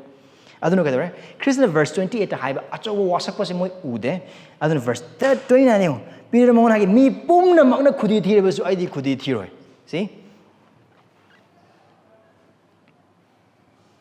thal bisil na sum famous de ekoi na urib se atai kare amatam de ekoi mi oibagi minam chawbo thamoi sini kare ne koi minam hale Peter gi dum yengse Napal Magi Pangal, Magi Losing, Magi Toba Heiba Masung, Mayam the Mana Kardum senior oi, Pangal Su Adam Kalam Ganim, Mayam the Hena, probably. And then Mana Kalasi Mamma Jisunung Siba Mamma Jisugi the Maghimba. Self-confidence. Overconfident about self. Masagi Matanga Kang the Bujang Hena Wang Kansanba and conceited. Napal. Napal tu na kare kale. Chris ay wai de mapu mo na tar kan oh sini Chris na hair. Hoi. Chris da nga sa bagi mo to kare. Phak taw hogla ai kain to. Si taraga si tara se nang thadok poi ba tar ai sung thang thado. Right? Yesu Chris ay wai de. Hey Peter. No one ta sing na hair. Ngasi hinga si makda ye lab na anira khong jngai da khong jngai mamang na hang ai bu ahum lak yaro. Si Yesu Chris na hair se ne. Peter na kare sukta thadoi moi tara loim thadok poi Peter ai sung thadoi. Yesu Chris na kare Nong magi matam na te pung khare gi manung de nang aimon ai bu thadok ko des. Peter adu ka kaim ta de. 31. Hendin ma hai kare. Yam na kan na hai ki. Come on, just imagine throwing eikhoigi walk alive with Peter Jesus Christ na nang ahum lak ai bu yaroi. Sky Prabhu ai bo ai na nang sim hum sini. Dune ma se hai se. Hak na hak ka seminar ba tar su ai na hak pu ya da ba to jaro. Adu wari khang ga bagi matu ne khoi kari no. Jesus Christ na ma hak pu ya da ba tangkak ahum du ha ma de ai ma bu khang de. Ai ma bu khang de ahum so de kari no. Arai ba pangal lau sing wa hai lo no pu tho ai ma bu su khang khang de. Adu man ha gi de se. Christ si khang de bra. Of course ma khang. Peter gets on ma khang de bra. Khang. Ma gi se bok sing so ma khang de bra. Khang. Yan ham de thadub sikal now sing. Ai khoi thamoi gi minam chaw bo se khoi thaja se. Ai khoi gi thamoi de thaja gum se. Ai khoi gi thamoi gi minam chaw ba adu de thaja se. Let us not trust or believe our heart, but let us believe about the deceitfulness of our heart. Ai khoi de napal lay. Aikhoi da isana isabu nawang zaba matang mayam lay. Aikhoi isorgi mateng mathau tadrabagum na khanba matang lay. Isorgi thorang lagi aikhoi pangal hena khan adun hena phayana khanba matang mayam lay tabanati adu ko aikhoi yajase. Aikhoi thamoi mi tahang gadori bese napal lamasung aikhoi punsigi matang aikhoi na khan gadaba chang dagi hena wang na khanba aikhoi da pine bi ba thauja adagi hena wang na khanba adu ne adu karmai aikhoi punsi hingani Nolukpada. Yam the one of Napoli on the Nebuchadnezzar Nolukpa. Aduki Nolpo, Carmine Purakani, Eikhoigi, Tamoigi, Amasung Punsigi, lie about the Kangjabagimapana, knowing that we are poor, knowing the remaining sinfulness of our heart. Eikhoigi, Tamoigi up, Aduga, Eikhoigi, lie about. Ishori Mangle, Eikhoigi, lie about. I'm the Jisu Christana. John Pan Taraga Mangada, I yowed and a coin of Christ Tobangam behind a high badu. That's an ningsingu way. Christ yowed and Nangam was going to Tobangam Bakari Matalate. Christ yowed and Tobotabu Kudimax in the partner than a Karim Doiro. ꯑꯗꯨꯕꯨ ꯈ꯭ꯔꯤꯁ ꯌꯥꯎꯗꯕ ꯊꯕꯛ ꯈꯨꯗꯤꯡꯃꯛꯁꯤꯡꯗꯨꯗꯤ ꯃꯥ ꯌꯥꯎꯗꯅ ꯎꯄꯥꯏ ꯑꯃꯠꯇ ꯂꯩꯔꯣꯏ. Now, knowing our remaining sinfulness, knowing our remaining hardness of heart, ꯑꯩꯈꯣꯏꯒꯤ ꯂꯦꯝꯍꯧꯔꯤꯕ ꯑꯀꯟꯕ ꯊꯃꯣꯏ, ꯑꯩꯈꯣꯏꯒꯤ ꯄꯨꯟꯁꯤꯗ ꯑꯀꯟꯕ ꯖꯒꯥꯁꯤꯡ ꯂꯩꯔꯤ ꯍꯥꯏꯕ ꯈꯪꯕꯒ ꯂꯣꯏꯅꯅ ꯑꯩꯈꯣꯏꯒꯤ ꯄꯨꯟꯁꯤꯗ ꯂꯩꯔꯤꯕ ꯄꯥꯞꯀꯤ ꯃꯃꯨꯗꯨ ꯈꯪꯕꯒ ꯂꯣꯏꯅꯅ ꯅꯣꯂꯨꯛꯄꯗ ꯈ꯭ꯔꯤꯁꯇꯒꯤ ꯋꯥꯍꯩ ꯇꯥꯕ ꯃꯊꯧ ꯇꯥꯏ. ꯃꯆꯦꯠ ꯅꯠꯇꯦ ꯃꯄꯨꯝ. ꯃꯔꯝꯗꯤ ꯈ꯭ꯔꯤꯁꯇꯒꯤ ꯋꯥꯍꯩ ꯃꯆꯦꯠ ꯇꯥꯔꯒ ꯃꯄꯨꯝ ꯇꯥꯗꯕ ꯑꯣꯏꯕ ꯇꯥꯔꯒꯗꯤ ꯄꯣꯊꯥꯐꯝ ꯈꯪꯉꯣꯏ. ꯑꯗꯨꯅ ꯁꯤꯗ ꯄꯤꯇꯔ ꯍꯣꯏꯅ ꯇꯧꯔꯤꯁꯦ, ꯁꯦꯕꯣꯛ ꯍꯣꯏꯅ ꯇꯧꯔꯤꯁꯦ. ꯈ꯭ꯔꯤꯁꯇꯅ ꯃꯐꯝ ꯑꯁꯤꯗ ꯍꯥꯏꯔꯤꯁꯦ ꯃꯥꯒꯤ ꯁꯤꯕꯒꯤ ꯃꯇꯥꯡ ꯈꯛꯇ ꯅꯠꯇꯦ, ꯑꯗꯨꯕꯨ ꯍꯤꯡꯒꯠꯂꯕ ꯃꯇꯨꯡꯗ ꯃꯈꯣꯏꯒ ꯂꯣꯏꯅꯅ ꯂꯩꯃꯤꯟꯅꯒꯗꯧꯕꯗꯨꯅꯤ. ꯑꯁꯤꯒꯤ ꯃꯇꯥꯡꯗ ꯁꯦꯕꯣꯛꯁꯤꯡ ꯚꯥꯞ ꯁꯨꯡꯇꯥ ꯇꯥꯔꯣꯏ. ꯃꯥ ꯍꯤꯡꯒꯠꯇ꯭ꯔꯤꯕ ꯃꯇꯝ ꯑꯗꯨ ꯐꯥꯎ, ꯃꯥ ꯍꯤꯡꯒꯠꯂꯕ ꯃꯇꯨꯡ ꯑꯗꯨꯗ ꯐꯥꯎꯕꯗ ꯀꯔꯝꯍꯥꯏꯅ ꯍꯤꯡꯒꯠꯇꯣꯏꯅꯣ? ꯄꯤꯇꯔꯒ ꯖꯣꯟꯒ ꯆꯦꯜꯂꯤꯗꯨꯅꯤ. ꯀꯔꯤꯒꯤꯗꯃꯛꯇ? ꯈ꯭ꯔꯤꯁꯇꯒꯤ ꯋꯥꯍꯩ ꯇꯪꯈꯥꯏ ꯇꯥꯕ. ꯊꯥꯖꯕ ꯏꯆꯤꯜ-ꯏꯅꯥꯎꯁꯤꯡ, ꯈ꯭ꯔꯤꯁꯇꯒꯤ ꯋꯥꯍꯩ ꯃꯄꯨꯝ ꯑꯣꯏꯅ ꯇꯥꯕ ꯇꯝꯁꯤ. ꯃꯄꯨꯝ ꯑꯣꯏꯅ ꯇꯥꯕ ꯃꯇꯝꯗ ꯇꯪꯈꯥꯏ ꯑꯃꯅ ꯊꯃꯣꯏ ꯀꯥꯍꯟꯕ ꯌꯥꯏ, ꯑꯗꯨꯕꯨ ꯇꯪꯈꯥꯏꯗꯨꯅ ꯑꯩꯈꯣꯏꯕꯨ ꯁꯣꯏꯗꯅ ꯏꯟꯈꯠꯀꯅꯤ. ꯃꯍꯥꯛꯀꯤ ꯋꯥꯌꯦꯜ ꯌꯥꯊꯪꯅ ꯑꯩꯈꯣꯏꯒꯤ ꯄꯥꯞ ꯎꯠꯀꯅꯤ, ꯑꯩꯈꯣꯏꯒꯤ ꯑꯁꯣꯟꯕ ꯎꯠꯀꯅꯤ, ꯑꯗꯨꯕꯨ ꯃꯍꯥꯛꯀꯤ ꯑꯐꯕ ꯋꯥ ꯄꯥꯎꯅ ꯑꯩꯈꯣꯏꯕु ꯃꯍꯥꯛꯀꯤ ꯑꯅꯤꯡꯕꯗꯨ ꯇꯧꯕꯒꯤ ꯄꯥꯡꯒꯜꯒꯤ ꯃꯔꯥꯡ ꯀꯥꯏꯕꯗꯨ ꯎꯠꯄꯒ ꯂꯣꯏꯅꯅ ꯃꯍꯥꯛꯀꯤ ꯍꯥꯏꯕꯤꯕ ꯃꯆꯥ ꯑꯃ ꯑꯣꯏꯍꯟꯕꯗ ꯃꯇꯦꯡ ꯑꯣꯏꯒꯅꯤ. ꯃꯄꯨꯝ ꯑꯣꯏꯅ ꯈ꯭ꯔꯤꯁꯇꯒꯤ ꯌꯥꯊꯪ ꯇꯥꯕꯤꯌꯨ, ꯃꯄꯨꯝ ꯑꯣꯏꯅ ꯕꯥꯏꯕꯜ ꯄꯥꯕꯤꯌꯨ, ꯃꯄꯨꯝ ꯑꯣꯏꯅ ꯋꯥꯄꯥꯎꯁꯤꯡ ꯇꯥꯕꯤꯌꯨ, ꯃꯄꯨꯝ ꯑꯣꯏꯅ ꯏꯁꯣꯔꯒꯤ ꯋꯥꯍꯩ ꯇꯥꯕꯤꯌꯨ. Now, humility, ꯀꯔꯤ ꯈꯪꯕꯒꯤ ꯃꯄꯥꯟꯅ ꯑꯩꯈꯣꯏ ꯄꯥꯞ ꯑꯃꯁꯨꯡ ꯑꯁꯣꯟꯕ ꯂꯩꯔꯤ ꯍꯥꯏꯕ ꯈꯪꯕꯒꯤ ꯃꯄꯥꯟꯅ. ꯑꯅꯤꯁꯨꯕꯗꯗꯤ ꯏꯁꯣꯔꯗ ꯉꯥꯖꯕ. ꯀꯔꯤ ꯈꯪꯕꯒꯤ ꯃꯄꯥꯟꯅ? ꯑꯩꯈꯣꯏ ꯁꯣꯜꯂꯦ ꯍꯥꯏꯕ ꯈꯪꯕꯒꯤ ꯃꯄꯥꯟꯅ. ꯑꯩꯈꯣꯏ ꯂꯣꯏꯅꯃꯛ ꯁꯣꯜꯂꯦ. ꯑꯩꯈꯣꯏ ꯂꯣꯏꯅꯃꯛ ꯁꯣꯜꯂꯦ. ꯃꯐꯝꯁꯤꯗ ꯁꯣꯟꯗꯦ ꯍꯥꯏꯕ ꯀꯅꯥꯒꯨꯝꯕ ꯑꯃꯇꯪ ꯊꯣꯛꯂꯛꯄ ꯑꯣꯏꯕ ꯇꯥꯔꯒꯗꯤ ꯑꯗꯨ ꯏꯁꯥꯅ ꯏꯁꯥꯕꯨ ꯃꯤꯅꯝꯖꯕꯅꯤ, ꯅꯁꯥꯅ ꯏꯁꯥꯕꯨ ꯃꯤꯅꯝꯖꯕꯅꯤ. ꯑꯩꯈꯣꯏ ꯂꯣꯏꯅꯃꯛ ꯁꯣꯜꯂꯦ. ꯄ꯭ꯔꯥꯊꯅꯥ ꯇꯧꯕꯗꯒꯤ ꯍꯧꯔꯒ ꯕꯥꯏꯕꯜ ꯄꯥꯕ, ꯑꯗꯨꯗꯒꯤꯗꯤ ꯑꯇꯩ ꯂꯥꯏꯔꯤꯛꯁꯤꯡ ꯄꯥꯕ, ꯁꯔꯃꯟ ꯊꯧꯔꯥꯡ ꯇꯧꯕ, ꯍꯤꯔꯝ ꯈꯨꯗꯤꯡꯃꯛꯁꯤꯡ ꯇꯧꯕ ꯉꯝꯂꯤꯕ ꯈꯨꯗꯤꯡꯃꯛꯁꯤꯡ ꯑꯁꯦ ꯏꯁꯣꯔꯒꯤ ꯃꯇꯦꯡꯒꯤ ꯃꯄꯥꯟꯅꯤ. ꯃꯥꯒꯤ ꯃꯇꯦꯡ ꯌꯥꯎꯗꯅ ꯑꯩꯈꯣꯏꯅ ꯇꯧꯕ ꯉꯝꯕ ꯀꯔꯤ ꯑꯃꯠꯇ ꯂꯩꯇꯦ. ꯏꯁꯣꯔꯒꯤ ꯊꯧꯖꯥꯜ ꯂꯩꯁꯤꯜꯂꯨꯕꯁꯤꯒꯤ ꯅꯈꯣꯏꯒꯤ ꯄꯥꯁꯇꯔꯅꯤ. ꯑꯗꯨꯕꯨ ꯅꯈꯣꯏꯒꯤ ꯄꯥꯁꯇꯔ ꯑꯃ ꯑꯣꯏꯅ ꯃꯐꯝ ꯑꯁꯤꯗ ꯂꯦꯞꯂꯀꯥꯟꯗ ꯋꯥꯄꯥꯎ ꯁꯟꯗꯣꯛꯏꯕ ꯈꯨꯗꯤꯡꯃꯛꯁꯤꯡꯗꯤ ꯑꯩ ꯀꯟꯕꯒꯤ ꯃꯔꯝ ꯅꯠꯇꯦ ꯏꯆꯤꯜ-ꯏꯅꯥꯎꯁꯤꯡ. ꯑꯩ ꯌꯥꯝꯅ ꯁꯣꯟꯕ ꯃꯤꯅꯤ. ꯏꯁꯣꯔꯒꯤ ꯄꯥꯡꯒꯜ ꯑꯗꯨꯒꯤ ꯃꯄꯥꯟꯅ ꯃꯔꯝ ꯑꯣꯏꯔꯒꯅꯤ ꯑꯩꯍꯥꯛꯅ ꯅꯈꯣꯏꯒꯤ ꯅꯐꯝꯗ ꯃꯥꯒꯤ ꯋꯥꯍꯩ ꯍꯥꯏꯕ ꯉꯝꯂꯤꯕꯁꯦ. ꯃꯍꯥꯛ ꯌꯥꯎꯗꯕ ꯑꯣꯏꯕ ꯇꯥꯔꯒꯗꯤ ꯑꯩ ꯀꯔꯤꯝꯇ ꯅꯠꯇꯦ. ꯄ꯭ꯔꯥꯊꯅꯥ ꯀꯟꯅ ꯇꯧꯔꯤꯕ, ꯕꯥꯏꯕꯜ ꯀꯟꯅ ꯄꯥꯔꯤꯕ, ꯏꯁꯣꯔ ꯃꯇꯥꯡꯗ ꯈꯪꯅꯕ ꯍꯦꯟꯅ ꯍꯣꯠꯅꯔꯤ, ꯌꯥꯝꯅ ꯀꯟꯕꯒꯤ ꯅꯠꯇꯦ, ꯌꯥꯝꯅ ꯁꯣꯟꯕꯒꯤꯅꯤ. ꯃꯔꯝꯗꯤ ꯑꯩ ꯑꯁꯣꯟꯕ ꯌꯥꯝꯅ ꯂꯩ ꯍꯥꯏꯕꯗꯨ ꯑꯩ ꯈꯪꯕꯅ ꯃꯔꯝ ꯑꯣꯏꯔꯒ ꯏꯁꯣꯔꯒꯤ ꯑꯀꯟꯕ ꯄꯥꯡꯒꯜꯗꯨ ꯑꯩ ꯍꯦꯟꯅ ꯈꯪꯕ ꯄꯥꯝꯃꯤ. ꯃꯔꯝꯗꯤ ꯑꯗꯨꯒꯤ ꯃꯄꯥꯟꯅ ꯑꯗꯨꯒꯤ ꯑꯀꯟꯕ ꯄꯥꯡꯒꯜ ꯑꯗꯨꯗ ꯑꯩ ꯉꯥꯖꯅꯕꯒꯤꯗꯃꯛꯇ ꯑꯩꯒꯤ ꯄꯨꯟꯁꯤꯅ ꯁꯦꯝꯒꯠꯄ ꯂꯥꯟꯕꯟ ꯈꯨꯗꯤꯡꯃꯛꯁꯤꯡ ꯑꯗꯨꯗꯤ ꯁꯩꯇꯥꯟꯒꯤ ꯃꯥꯏꯌꯣꯟ ꯑꯃꯗ ꯂꯣꯏꯅꯃꯛ ꯇꯨꯝꯅ ꯃꯥꯡꯕ ꯉꯝꯕ ꯉꯥꯛꯇꯅꯤ. ꯑꯗꯨꯅ ꯑꯩꯉꯣꯟꯗꯒꯤ ꯍꯦꯟꯅ ꯆꯥꯎꯕ ꯂꯥꯟꯕꯟ ꯑꯗꯨꯒꯤ ꯃꯇꯥꯡꯗ ꯑꯩ ꯍꯦꯟꯅ ꯈꯪꯅꯤꯡꯉꯤ. ꯑꯩꯅ ꯇꯧꯕ ꯊꯕꯛ ꯈꯨꯗꯤꯡꯃꯛꯁꯤꯡ ꯑꯗꯨꯗ ꯑꯩꯒꯤ ꯄꯥꯡꯒꯜ ꯍꯥꯏꯕ ꯑꯣꯏꯕ ꯇꯥꯔꯒꯗꯤ ꯏꯟꯆꯤ ꯑꯃꯕꯨ ꯈꯣꯡꯀꯥꯞ ꯑꯃꯕꯨ ꯑꯩꯒꯤ ꯄꯥꯡꯒꯜꯅ ꯊꯥꯡꯕ ꯉꯝꯃꯣꯏ. ꯑꯗꯨꯅ ꯑꯩ ꯌꯥꯎꯗꯅ ꯅꯈꯣꯏꯅ ꯀꯔꯤꯁꯨ ꯇꯧꯕ ꯉꯝꯗꯦ ꯍꯥꯏꯅ ꯍꯥꯏꯔꯤꯕ ꯈ꯭ꯔꯤꯁ ꯑꯗꯨꯒꯤ ꯄꯥꯡꯒꯜ ꯑꯩ ꯍꯦꯟꯅ ꯈꯪꯅꯤꯡꯉꯤ. ꯁꯤ ꯌꯥꯝꯅ ꯀꯟꯕꯒꯤ ꯅꯠꯇꯦ, ꯌꯥꯝꯅ ꯁꯣꯟꯕꯒꯤ ꯃꯔꯝꯅꯤ. ꯑꯗꯨꯒ ꯑꯍꯨꯝꯁꯨꯕꯗꯗꯤ ꯀꯔꯤꯒꯨꯝꯕ ꯑꯩꯈꯣꯏ ꯄꯥꯞ ꯈꯪꯉꯕ, ꯑꯩꯈꯣꯏ ꯑꯁꯣꯟꯕ ꯈꯪꯉꯕ, ꯑꯗꯨꯗ ꯏꯁꯣꯔꯅ ꯄꯤꯕꯤꯕ ꯄꯥꯡꯒꯜ ꯑꯃꯁꯨꯡ ꯊꯧꯖꯥꯜ ꯑꯃꯁꯨꯡ ꯃꯤꯅꯨꯡꯁꯤ ꯈꯪꯉꯕ, ꯑꯗꯨ ꯑꯣꯏꯕ ꯇꯥꯔꯒꯗꯤ ꯀꯔꯤ? ꯑꯩꯈꯣꯏꯒꯤ ꯀꯣꯛꯄꯤꯈ꯭ꯔꯕ ꯄꯥꯞ ꯈꯨꯗꯤꯡꯃꯛꯁꯤꯡ ꯑꯩꯈꯣꯏ ꯏꯁꯥꯅ ꯈꯪꯖꯕꯒꯤ ꯃꯄꯥꯟꯅ ꯍꯔꯥꯎꯕ, ꯊꯥꯒꯠꯄ, ꯑꯗꯨ ꯑꯣꯏꯕ ꯃꯇꯝꯗ ꯍꯥꯏꯕꯤꯟꯕ ꯂꯥꯛꯀꯅꯤ. ꯀꯔꯝꯕ ꯊꯥꯖꯕꯅ ꯀ꯭ꯔꯣꯁ ꯄꯨꯒꯅꯤ ꯍꯔꯥꯎꯅ ꯑꯃꯁꯨꯡ ꯋꯥꯀꯠꯄ ꯇꯧꯗꯅ? ꯍꯥꯏꯔꯤꯕ ꯀ꯭ꯔꯣꯁ ꯑꯗꯨꯒꯤ ꯃꯄꯥꯟꯅ ꯃꯍꯥꯛꯀꯤ ꯀꯌꯥ ꯌꯥꯝꯅ ꯄꯥꯞ ꯀꯣꯛꯄꯤꯈ꯭ꯔꯕꯒꯤ ꯍꯥꯏꯅ ꯈꯪꯕ ꯊꯥꯖꯕ ꯑꯗꯨ ꯈꯛꯇꯅ ꯀ꯭ꯔꯣꯁ ꯄꯨꯒꯅꯤ ꯑꯃꯁꯨꯡ ꯃꯍꯥꯛꯀꯤ ꯄ꯭ꯔꯚꯨꯒꯤ ꯍꯥꯏꯕ ꯍꯔꯥꯎꯅꯤꯡꯒꯅꯤ.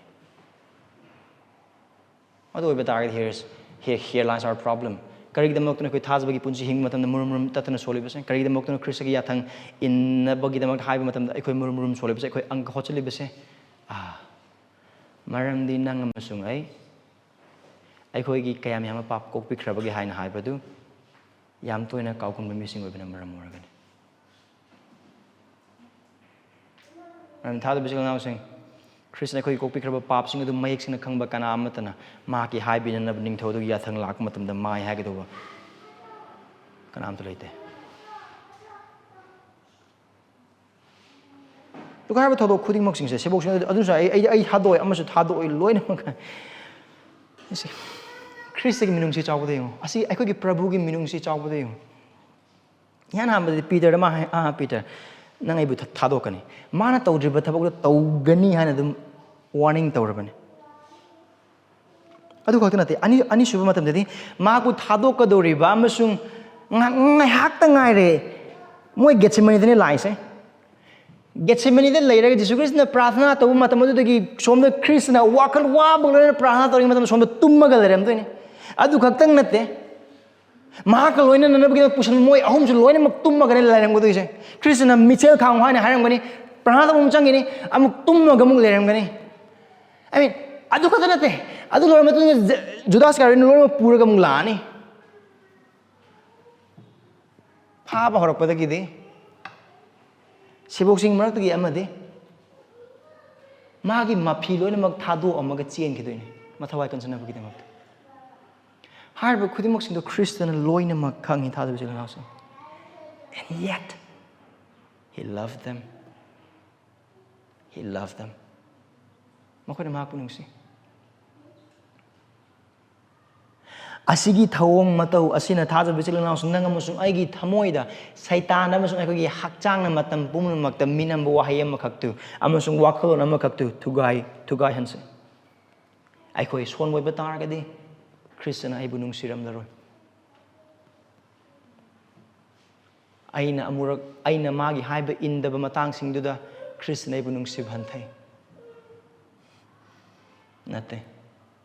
Christian ki nungsibu hongunai de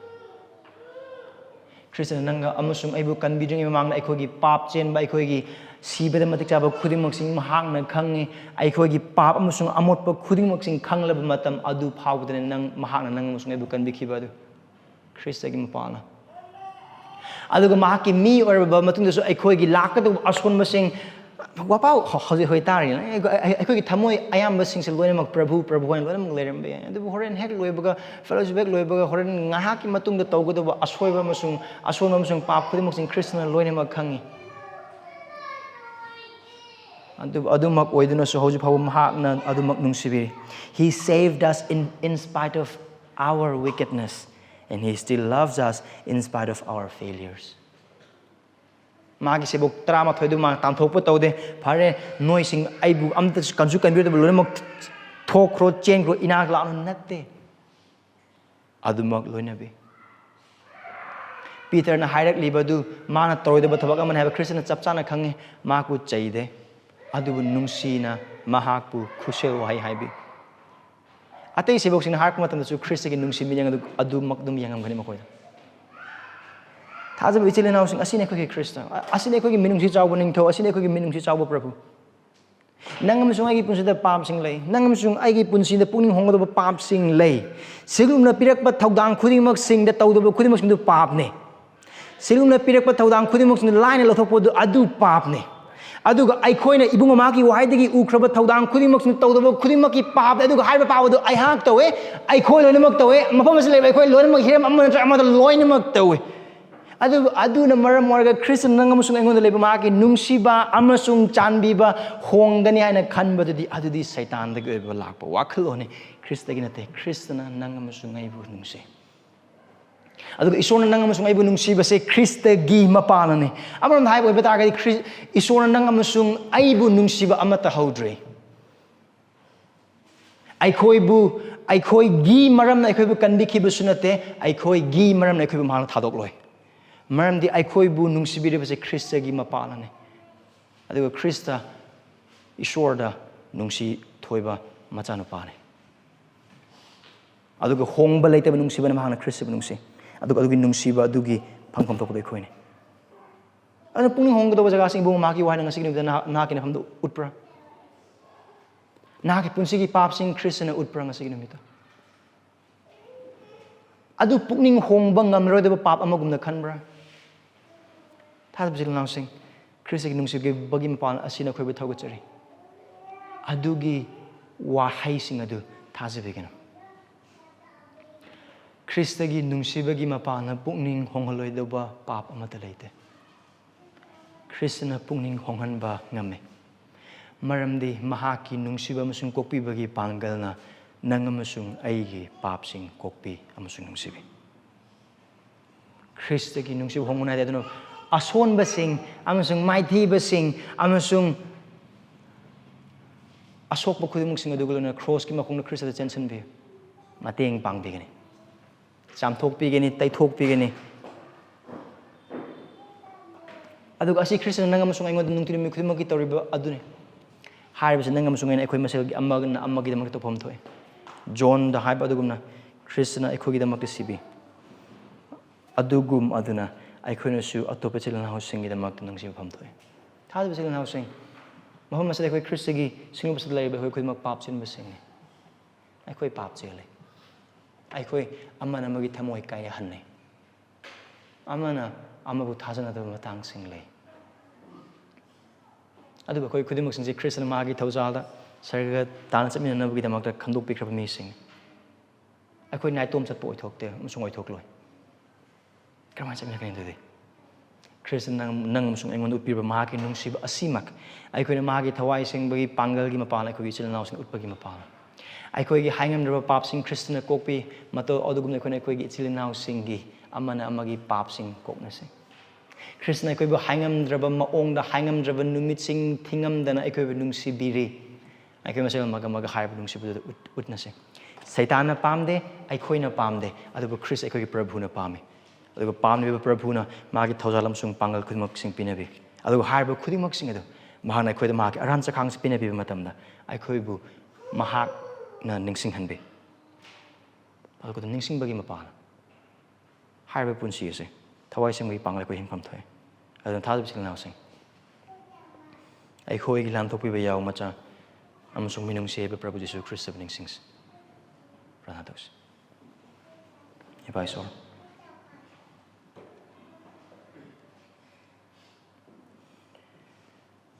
Christ ꯑꯃꯁꯨꯡ ꯃꯍꯥꯛꯀꯤ ꯅꯨꯡꯁꯤꯕ ꯑꯃꯁꯨꯡ ꯀꯟꯕꯤꯕꯒꯤ ꯊꯕꯛ ꯑꯩꯈꯣꯏꯕꯨ ꯀꯥꯎꯍꯟꯕꯤꯒꯅꯨ ꯑꯗꯨꯒ ꯑꯁꯤꯒꯤ ꯅꯤꯡꯁꯤꯡꯕꯁꯤ ꯋꯥꯈꯜꯗ ꯈꯛꯇꯪ ꯂꯩꯍꯟꯕꯤꯒꯅꯨ ꯑꯗꯨꯕꯨ ꯊꯕꯛꯇ ꯑꯣꯟꯊꯣꯛꯄꯗ ꯃꯇꯦꯡ ꯄꯥꯡꯕꯤꯌꯨ ꯈ꯭ꯔꯤꯁꯇꯕꯨ ꯅꯤꯡꯁꯤꯡꯕꯒꯤ ꯃꯄꯥꯟꯗ ꯃꯍꯥꯛꯀꯤ ꯀꯣꯛꯄꯤꯕ ꯅꯤꯡꯁꯤꯡꯖꯕꯗ ꯑꯩꯈꯣꯏꯅ ꯑꯩꯈꯣꯏꯒꯤ ꯑꯁꯣꯟꯕ ꯑꯃꯁꯨꯡ ꯂꯥꯜꯂꯤꯕ ꯏꯆꯤꯜ ꯏꯅꯥꯎꯁꯤꯡꯕꯨ ꯀꯣꯛꯄꯤꯕꯗ ꯑꯩꯈꯣꯏꯕు ꯃꯇꯦꯡ ꯄꯥꯡꯕꯤꯌꯨ ꯈ꯭ꯔꯤꯁꯇꯒꯤ ꯅꯨꯡꯁꯤꯕꯗ ꯅꯤꯡꯁꯤꯡꯕꯒꯤ ꯃꯄꯥꯟꯗ ꯑꯁꯣꯟꯕ ꯏꯆꯤꯜ ꯏꯅꯥꯎ ꯑꯗꯨꯕꯨ ꯅꯨꯡꯁꯤꯕꯒꯤ ꯄꯥꯡꯒꯜ ꯄꯤꯕꯤꯕꯗ ꯑꯩꯈꯣꯏꯕꯨ ꯃꯇꯦꯡ ꯄꯥꯡꯕꯤꯌꯨ ꯈ꯭ꯔꯤꯁꯇꯕꯨ ꯅꯤꯡꯁꯤꯡꯖꯕꯒꯤ ꯃꯄꯥꯟꯗ